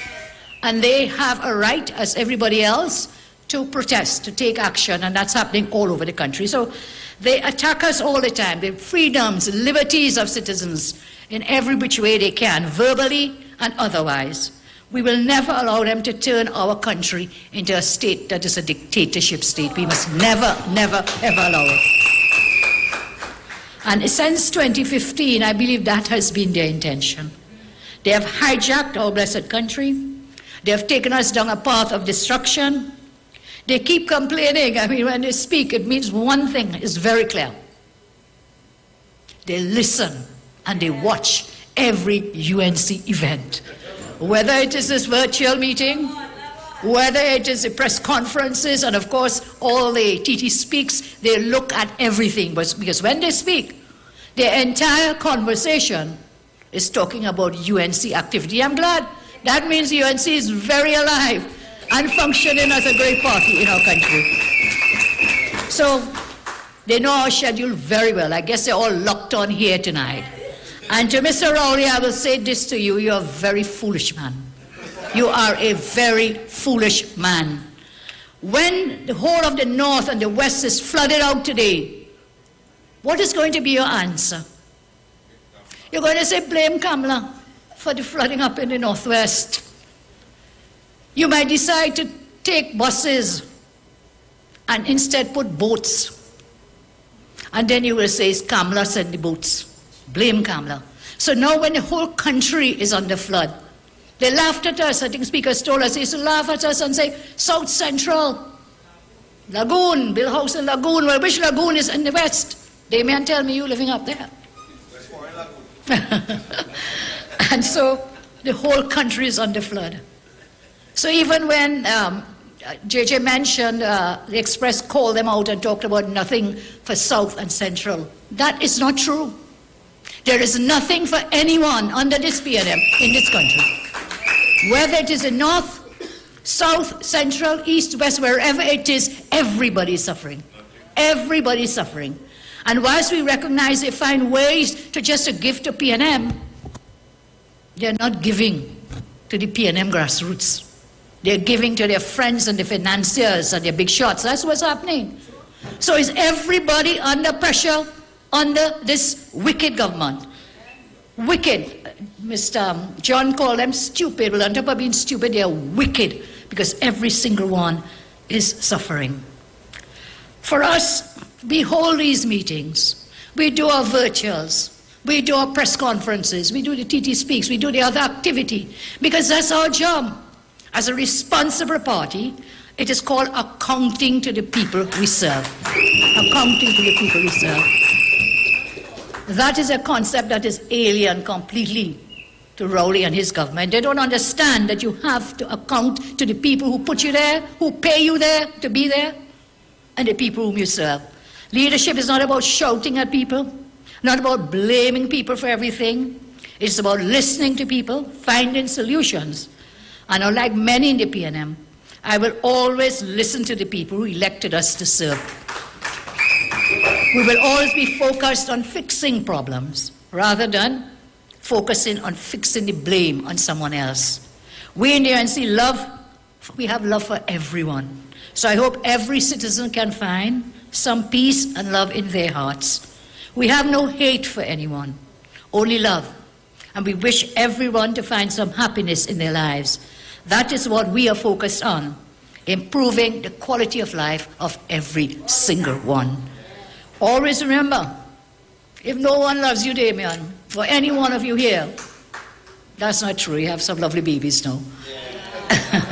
And if no one loves you, we in the UNC love you very much. So we keep the consultations, we keep the work going, we listen to you. So last week we kicked off our pre-budget 2022 consultations in Chaguanas. What a bumper crowd that was. Did you see it? Let's give them a round of applause. Bumper, the hall was overflowing. Kirk Megu says it's what, standing room only. So people were very keen. They wanted to come and share their thoughts and their ideas of things we can do to make our country better. Then our second consultation down in Tableland with Representatives Mayaro, Rio Claro, Princess Town Corporations. And this event, again, was a bumper crowd with standing room only. Massive successes, halls overflowing. People wanted to join and share their views. And these will head off. I would want to thank our team. And Ms. John made a point. I'm not the one-man leader. We have a team. I want to thank Khadija, who presented there, Saddam Hussein, MP Tanku, and all the others, all the councillors, local reps, and people from civil society to make these events a success. So don't forget, we continue the consultations. The next one this week will be in the Sawa, Laventil, Diego Martin, and Port of Spain corporations. Again, we reach out to every part of the country. So next Thursday, we will have this consultation. And thereafter, on Saturday, the 3rd September, we will be joining the Grandy Corporation. Yes, Kenman will be with you all up in Grandy. Where is he? Yes, always present. And, of course, the other persons up there. We want a bumper crowd in Grandy as well. So in addition to this for the budget consultations, I have personally written to stakeholders, NGOs, trade unions, chambers of commerce and so on, to ask them for their views. They can send it to us by way of the email, or if they want to come in and speak to our team to share their ideas for budget 2022-2023. So we continue consultations and keep looking at our social media pages. You will see the venues and times for these other consultations that we are having.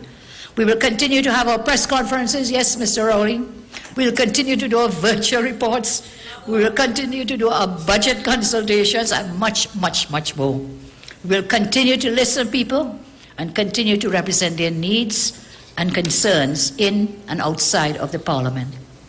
Now, while we take a look at what some of our speakers have been doing tonight, and we look at the newspapers and the social media, and we are talking about the state of our country, the chaos that we are in, I think it's a good time to remind you of some of the achievements of the UNC. We must never forget them. We must never forget them. And we must remember the Rowley government would have spent $400 billion at the end of this fiscal year next month. Over $400 billion they would have spent. Very sad. So let's take a look at some of these achievements. We have had a really great role in the development of our country for all the people. We have saved democracy. We spread development throughout TNT. We have been in government for the short period of 11 years. Remember that, you know?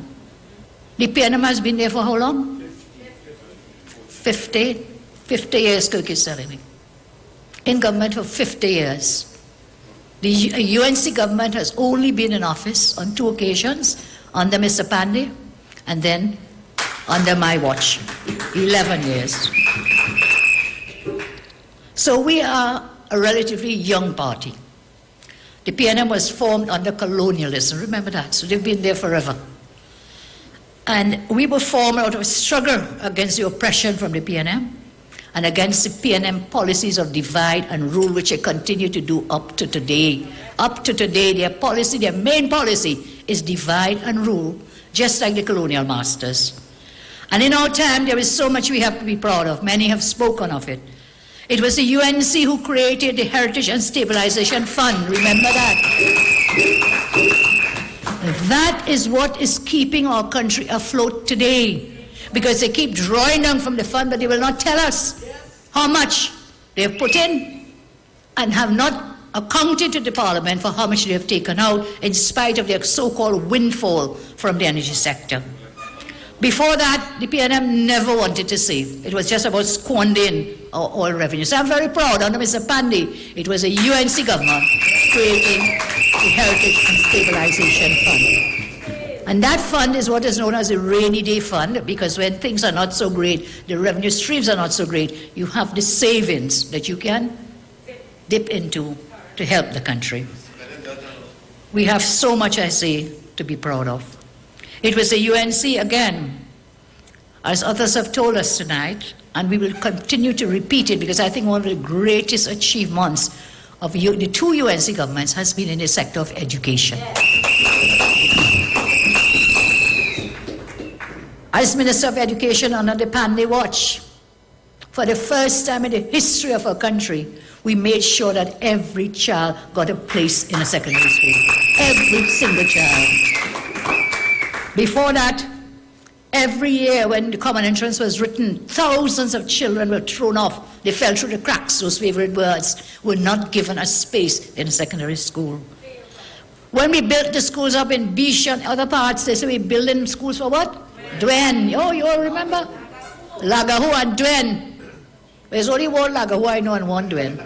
It's the man who said we were building the schools for Dwens. That's a short man himself. And so they were happy to continue the shift system. You remember that dreaded, horrible shift system, what it was doing to our children? That whole generation of shift children became shift people, became shift workers. They could not sustain for a whole day's basis because they would go to school half day and stay home half day. To do what? So we got rid of that shift system. We got rid of it. It was the UNC that made sure that we gave every child, you all may forget this one, every child early childhood education free. Free. Under my watch, under Pandey's watch, we got every child in the secondary school. Under my watch, we continue that, and free early childhood education. What has become of that? Not anymore. It was the UNC who championed the cause for internal self-government for Tobago. You all may not know that. Some may want to forget it. It was the UNC who championed that for self-government and getting legislative autonomy for Tobago by legislating in the Parliament to put the THA in the Constitution of the Republic of Trinidad and Tobago. And thereafter, they were guaranteed a share. This is also was under the Pandey government, of which I was a part. I think Ms. John was a part of that government too, as minister. We guaranteed that they would get a share of the national budget every year. Rowley praying and preaching about self-government for Tobago has not yet done a thing. Again, motto. Just talk and talk and talk, as they so often do, making big announcements and pronouncements, but no implementation. The PNM was opposed to all of that we did for Tobago then. When I went into government, we brought another bill for Tobago again. The PNM rejected it outright. They did not want it, and up to today, 7 years later, they still cannot give Tobago what Tobago deserves. Remember, it was a UNC government that was responsible for some of the most important democratic constitutional reforms in our country. The Freedom of Information Act is one of them. Remember that? And because of that Freedom of Information Act, we can get so much more information from government. For example, that's how we found out they have over 200 recusals of these cabinet ministers, revolving door in the cabinet, one out, one in. Recuse, go out, come back, next one out, revolving door policy for recusals. Under that Freedom of Information Act as well, we've seen recently state companies are denying that they're state companies and therefore they're not entitled to give out information when you ask. I think TSCT is one of the recent ones. They claim they are not a state company, but yet they're getting money from the state, your taxpayers' dollars. It was the UNC government who passed the Judicial Review Act, a most important piece of legislation. Very important piece of legislation. On top of that, it was a UNC government that passed the Equal Opportunities Act. Now, you may think that you are not using these pieces of law legislation, but these are very vital to ensure that a strong democracy is maintained. And so the UNC takes parentage of these very important pieces of legislation. We prove to the country that it is possible to reduce serious crimes. We prove that under Mr. Panda's watch and under my watch. We are the only government ever to bring serious crimes down. We took it down for the lowest ever in 3 decades. And I give you the assurance, when you put us back, we will do it again. We will make it happen again. We undertook massive infrastructural development throughout the country. Remember, they used to call us the box trade government. But thank God we did that. We didn't have the flooding that we have now.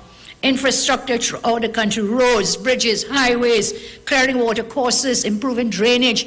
We took credit for that and we did it. You know, the Chinese have an ancient proverb. It says, and I quote, if you want to get rich, build a road first. If you want to get rich, build a road first. There's a lot of wisdom in that expression, and that is what the UNC government did all over the country. I am sure many of you can remember all these works. The highway coming down south, of course. Supposed to reach Point 14, air reach Point 14 7 years later under the BNM. Shame. Shame. Now they're saying Rowley boasting about agriculture when I showed you last week where he said we don't have land for agriculture. Well, people say he's right, you know. Because now all the potholes in the road, you could just plant a plant in the pothole and you don't have to get no land, you don't have to get nothing, you have to do nothing. In fact, I saw it up on social media, planting plants in the potholes. Fish farming too. Fish farming too, yeah, you just go to the potholes again. So, the UNC expanded social support and social safety. We did it for students. We did it for single mothers. We did it for the elderly. We did it for the low income. We did it for the vulnerable young men in the crime-ridden communities. We did it for farmers. We lifted all up without fail, without discrimination. We showed the country that all of this could be done without raising a single tax. Not one tax was raised on our watch, not a single tax. In fact, we did the opposite. We removed the VAT, the tax, value-added tax, from over 7,000 food items. We did. And every budget, I remember in PNM days, before we went into government, as again, before budget, people running to buy gas, running to buy cigarette, alcohol, all the things that they would always put taxes on. Oh, fellas get so crazy, they put in tax on your online purchases. And now Rowley's committing to this revenue authority. I repeat, the UNC is totally against the revenue authority in its present form. Totally against it. We were also responsible for establishing the National Operations Center, which helped us to deal with crime, which helped us to deal with natural disasters, helped with flooding, because we could get everything in one place and be able to administer what was necessary. We launched the E99, you all remember that? I remember when those vehicles came, they were painted blue and yellow. And they complained about the yellow on the vehicle. When everywhere in the world that you see these police vehicles is what? Yellow and blue, everywhere. These people are so full of hate, that just a color gets them upset. You know, you talk about a red flag to a bull, but they are like a yellow flag. They behave like some of those people. And they put everything in red. From way back when to now, everything in red. We showed the country, as I said, without new taxes, We introduced a rapid response unit. What has happened to all these things? Rapid response unit, E99. Is it that they are not refurbishing the vehicles, they're not fixing it, they're not giving you resources to the TTPS, and then want to blame the TTPS for everything, when you have a lazy, sleeping Minister of National Security, Hines, who stood on Tuesday and lied on that platform on Tuesday night, lied as they all did. They all lied on what they were saying. We constructed 93 primary and secondary schools throughout the country. We had 91 more schools under construction. We constructed 57 early childhood centers, and there was another 52 under construction. When they came in, vine growing out it everywhere, bush and vine, just abandoned these schools are. We established an Aviation Institute of Trinidad and Tobago at the Camden Airfield in Vancouver.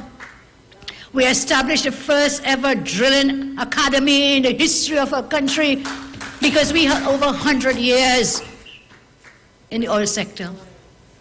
We established the Children's Life Fund to help children in need. We transformed fresh water, potable water distribution. When we got in 2010, water in your taps was just about 17%. By the time we left office, we had raised that to 74%. And our target was by 2018, we would have 90%. What has happened? All the taps have dried up again. Back to where?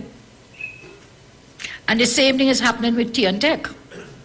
Have you noticed how often electricity is cutting off? Within the last couple of days, I experienced blackouts. In 2 days, one day, another day. I don't know what they're doing, Gil. They're just totally hopeless, incompetent, and wicked. We amended the Senior Citizens Grant Act to change the name of that act, call it Senior Citizens Pension Act, to make changes from Senior Citizens Pension within that act.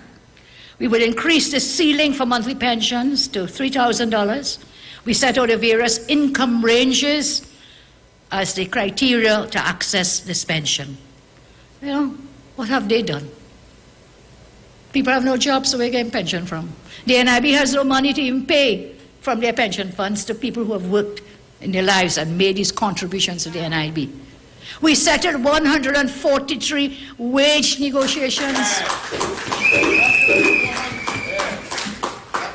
That is performance, you're right.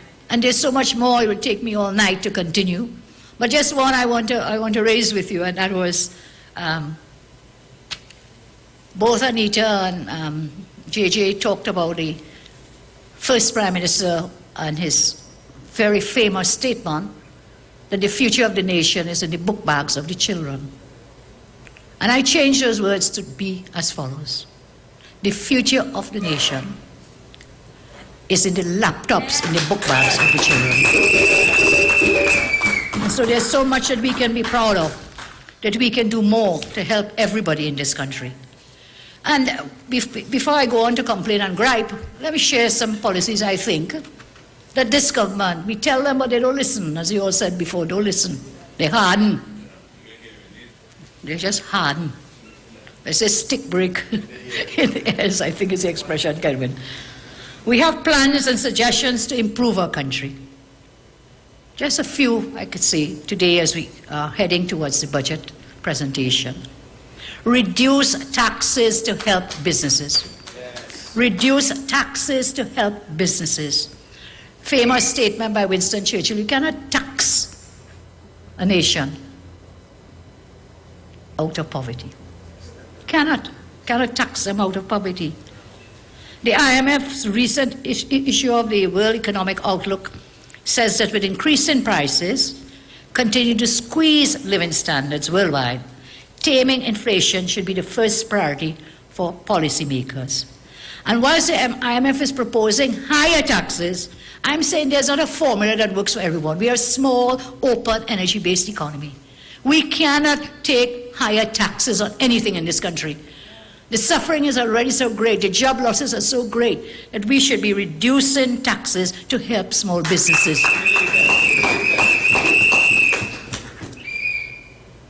And secondly, invest in increasing the ease of doing business.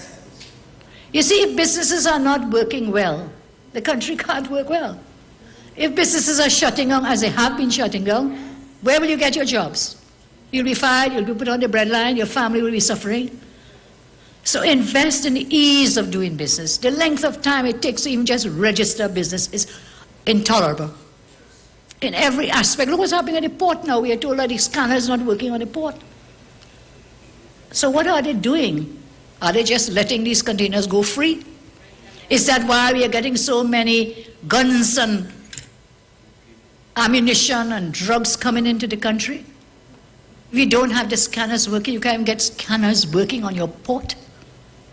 Where's the ease of doing business? Businesses depend on the port. You should have your port up and running. You told us some time ago you're going to sell the port or privatize the port. Well, again, more talk, no action. Nothing is happening. And so what they should do, reduce government spending will be problematic.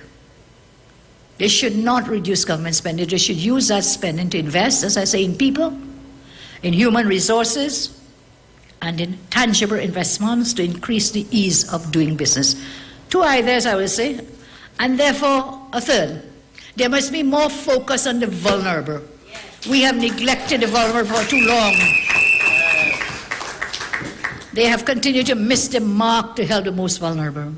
The approach is to restart the school term, as Adina shared with you, Anita, shows their lack of empathy for the marginalized in our country. I repeat the call I made when classes were resumed earlier this year, that there are many families who cannot afford the uniform. They cannot afford the books, much less afford the book bag in which they'll put the books. They just can't.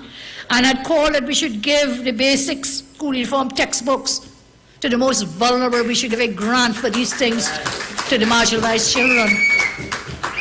Again, I call for government to issue a uniform grant and expand access to textbooks for families in need. And next time we speak, maybe Anita or I, one of us, will tell you the amount of textbooks under my watch that we made available to the children in this country. I also repeat my call for migrant children to be allowed to attend public schools when the term starts in September. And the ability of our children to succeed is connected to their nutrition, to their diet. Under my tenure as Prime Minister, we expanded the school feeding program. We expanded it. I think Angie Benjamin was on that were you on the committee? Yes. We expanded that program. And so it is necessary for government not only to expand the school feeding program, but also to bring back the market basket. You're right, the market basket. Where has it gone? You're talking about agriculture and farming. Where has it gone? There's also a homework gap where we have nots, do not. We have and don't have the energy to pay attention when our children study at home because there's not enough food in the house to nourish the children. These programs must be made available to all children, including the migrant children, because they are all God's children, all God's children. I urge government to do far more for the children of our nation. And so we are here now, a nation in crisis at 60. As you all know, we will celebrate that 60th milestone this Independence Day. Do not let the PNM fool you into thinking they fought for any independence. If you know your history, the British fired us. They didn't want the colonies anymore. They said, go, go, please go, please go. So what fight did you fight? The British Empire was shedding the empire.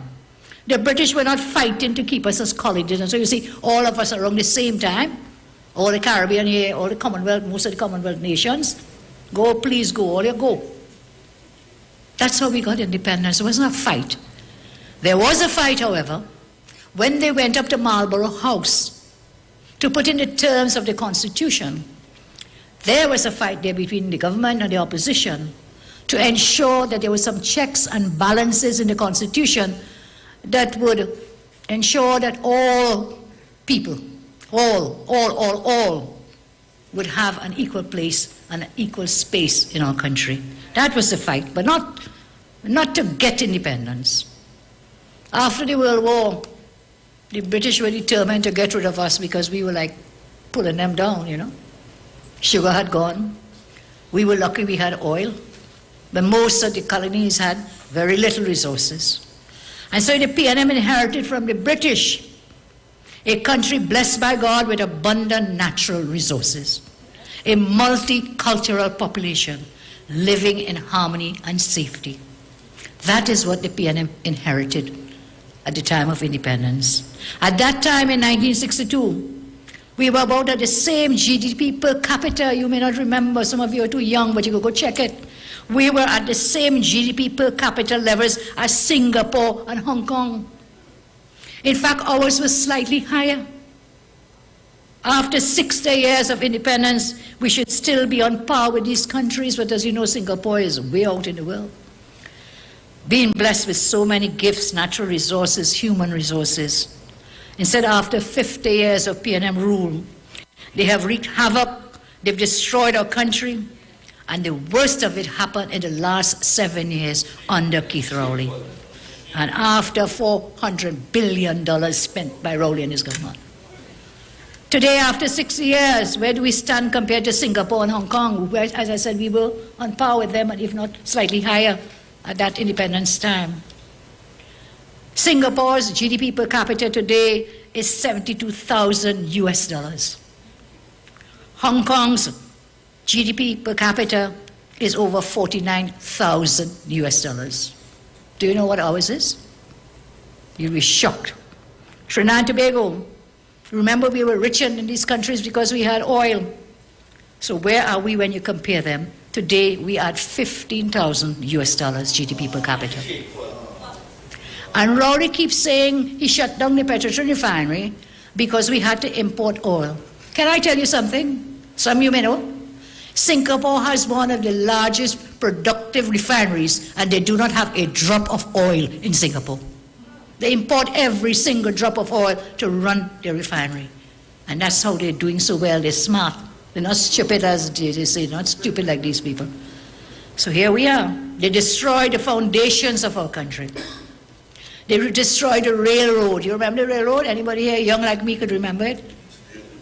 Well, I don't remember it, but I know where the railway lines are. So we'll have to look for somebody like Kenwin to help us, or Tahaka to help us.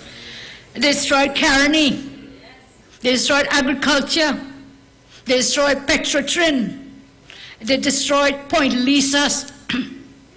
They destroyed iron and steel production. They destroyed safety and security. They destroyed national harmony. They destroyed democracy and are well on their way to establishing a dictator state. So the trail of destruction goes on and on from way back. And we've seen our country diminish now. We are on our knees. And they keep begging every day to borrow some money from somewhere and more money to borrow. Beg. Tax, and borrow. The obstacle to our development for the past 60 years has always been the PNM. And I want to make the point again, the Rowley PNM is the worst of all. The worst of all. I want to say, as we approach this anniversary of independence, we in the UNC are committed to rescuing TNT from further destruction, to ensure that we become the paradise that we were and that we are meant to be. God has given us all the resources we need to be a great nation. We have the natural resources. We have the human resources. All we need is a government that has the policy, the vision, and the mission to rescue TNT and to build and grow and develop our country. That's what we need.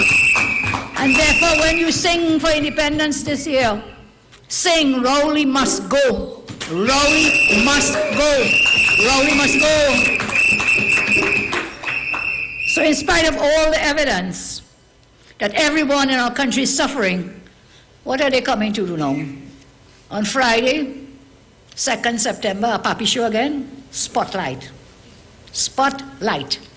And when you see who are the speakers, well, you know the only spotlight is going to be the country is great. We have recovered. Everything is good and grand and great. When everyone knows that's not true. Imbert and Rowley, they're going to the Hyatt. Spotlight. Iwer and Rowley are going to sip champagne, eat caviar at the Hyatt, while telling you that the same thing Stuart Young told CNN. You remember what he told them? The people in Trinidad and Tobago has never had it so good. That's what he said. He told CNN, the people of CNN, the people of TNT never had it so good. Everything is wonderful. Stuart Young, where are you living? Where do you live? The colonial rulers believed that the society, they were naturally at the top, the colonial rulers, and that's where these guys want to be again. Like the old colonial masters, 60 years, the colonial rulers are gone, but we now have the PNM, and just like the colonial rulers of old, Iwer and Rowley will sip fine wine at the Hyatt, eat fancy food and so on, paid for by your taxpayer dollars to come and lie to the country. They will say that everything is good. And if anybody complains, well, you know, Rowley's answer is always, well, it could be worse. That's his answer. When people complain about things, it could be worse. Dr. Rowley, it could be better. It could be much better under a UNC government. It could be much, much better. No better than these colonial masters that we have. Let the people starve whilst they sit and eat at the Hyatt. And this spotlight on the economy we use as a mask to hide the truth about what is really happening in TNT. So if I may share with you in the first public meeting Rowley had, because that was like a forerunner for the spotlight, what they'll be coming to tell us. In that meeting they did, when was it? Tuesday? It was Tuesday night. The Prime Minister sought to tout his government's record on the economy. MP Tanku dealt with some of those issues here tonight. The main takeaway from that rant on Tuesday was that he wanted the nation to keep quiet on the areas of delivery that concern their daily lives. They should not be concerned with potholes. They should not be concerned with poor education access. They must not be concerned with access to CDAP medication, cuts to schools and social services. Because why? Crying, all the money was spent on what? COVID. Tanku did it right tonight. You hear a lie? That is big, big, big lie. This government has been notorious liars, but that has been the greatest lie they told.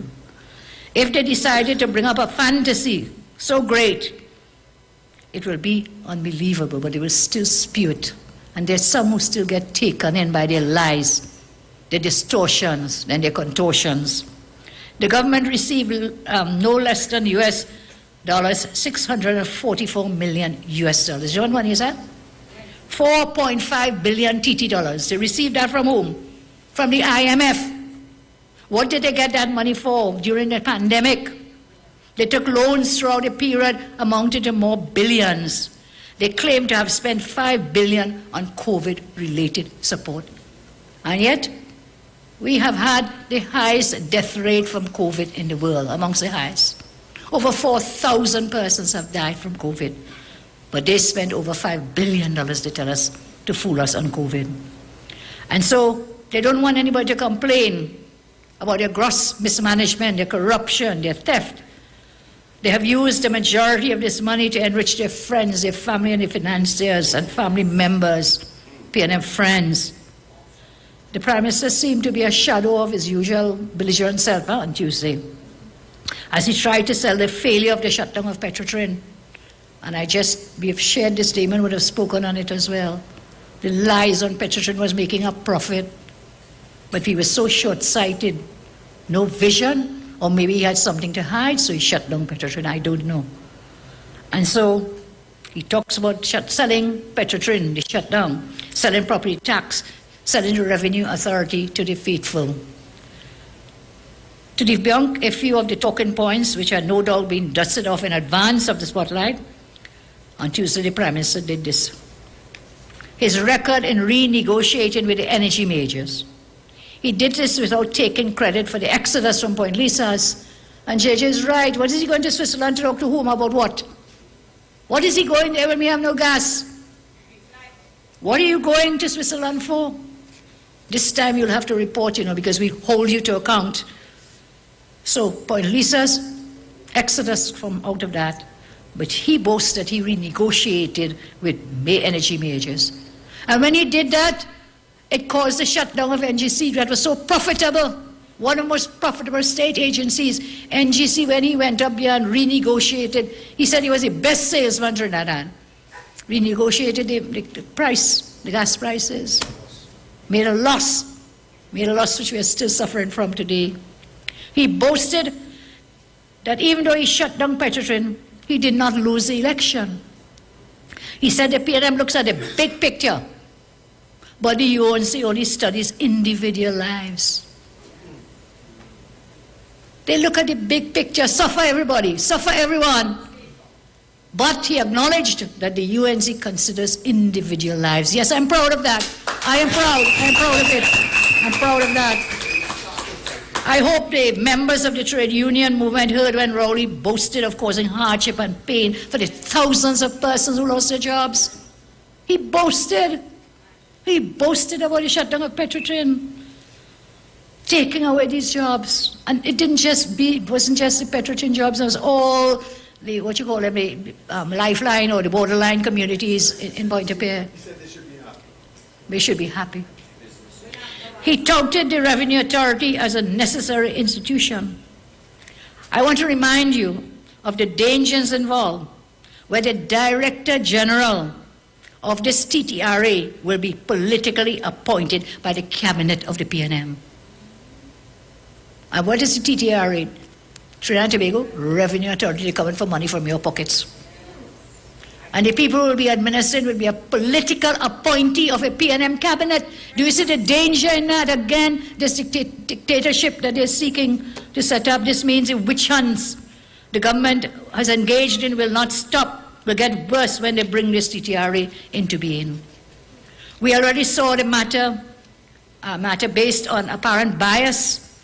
The state's case against persons in the airport inquiry was thrown out. We are marching headlong into the realm of injustice with this government's capture of more key institutions. I want to remind everyone that these institutions that the PNM have compromised are key for keeping law and order and social justice and democracy.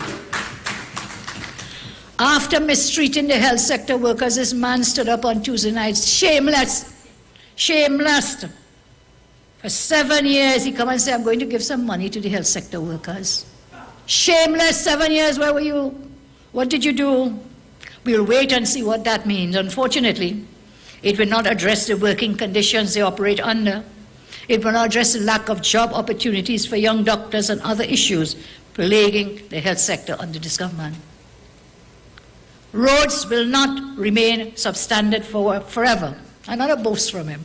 After 7 years of road breakdown everywhere in the country, everywhere, he tells us, they will not remain substandard. He said it was a question of priorities. It was not potholes in the middle of a pandemic. This is what he's boasting about, That's what he boasted about. We can say the roads around his golf course and Shagaramas, I'm sure. You from the West will tell me, I'm sure those roads are in tip-top condition around his golf course. He claimed they will reform local government. How many times, Khadija, have we heard that? Year upon year upon year, 7 years, and he's still talking about reforming local government. The same song they sang. Every time the local election coming up, local government reform, local government reform. He tried to label the UNC as anti-CARICOM. He seems to have forgotten their attempts to support Granger's attempt to steal the election in Ghana. You remember that? He come now traipsing up and down with the president of Ghana like he's the best friend. When they and their operatives went into Ghana to try to steal that election from the present government. That has to be the most anti-CARICOM act that ever was. He feels good with how the PNM is managing the economy. The question is how citizens are feeling, especially the experiences of mass unemployment, runaway food prices. 2/3 of all households, based on the National Financial Literacy Survey of the Central Bank, reported they were negatively affected by the lockdown measures and the business closures during the past 2.5 years. This is from the Central Bank. 2/3. 2/3 mean 2 in every 3 persons badly affected. 29% reported they do not have money to make it to the end of the month. Not only this means they cannot save anything for a rainy day, but of course they cannot even get food on their tables. It means they will not be in a position to help with their children's education, health care, and in many cases saving for a family home. This is a central bank saying this, not me. And what is the Prime Minister's response? The driver driving good. That's his response. That's his response when his own central bank is telling us what's going on. There's a resounding chorus across the country showing Rowley cannot drive. That driver cannot drive. He couldn't even drive a golf cart when he bounced somebody, bounced down somebody, bounced a lady. Yes? I want to remind members of the business community, the trade union movement, and the general public, the central bank in their survey published last quarter shows the fallout for families under this government. 39% have faced reduced earnings. 24% suffered temporary job loss. 20% faced permanent job loss. These are very alarming statistics, and they will come there on the spotlight or whenever, on the second, to boast how well they're doing. How can a government sit by where we have reports of 20% losing jobs? It means either CSO statistics are false or the central bank survey is false when it is reporting unemployment to date. And so despite everything collapsing around us, the whole country in a state of collapse, in a state of suffering, they will come to boast, but as I say, we will hold them to account. Yes. I will not attend the spotlight, because this man, if I say I'm not coming, like he doesn't attend if I don't go somewhere. So I will not give him that pleasure. Let's see if he turns up for his own spotlight on Friday, as he failed to show up. And he's still buffing us for that, you know, because UNC councillors did not attend the sham papi show on local government. The man calling me foolish woman. Well, listen, Mr. Rowley, you're a foolish man, and you have to go. You have to go. You have to go. So friends and family, we are all UNC and proud. We stay together, we work together, we play together, we pray together. And we stay banded and united as one force with only one mission: to legally remove the Rowley government out of office. So good night, God bless, and UNC and proud. UNC and proud. UNC and proud. Who feel the white? I don't know. But it's settled the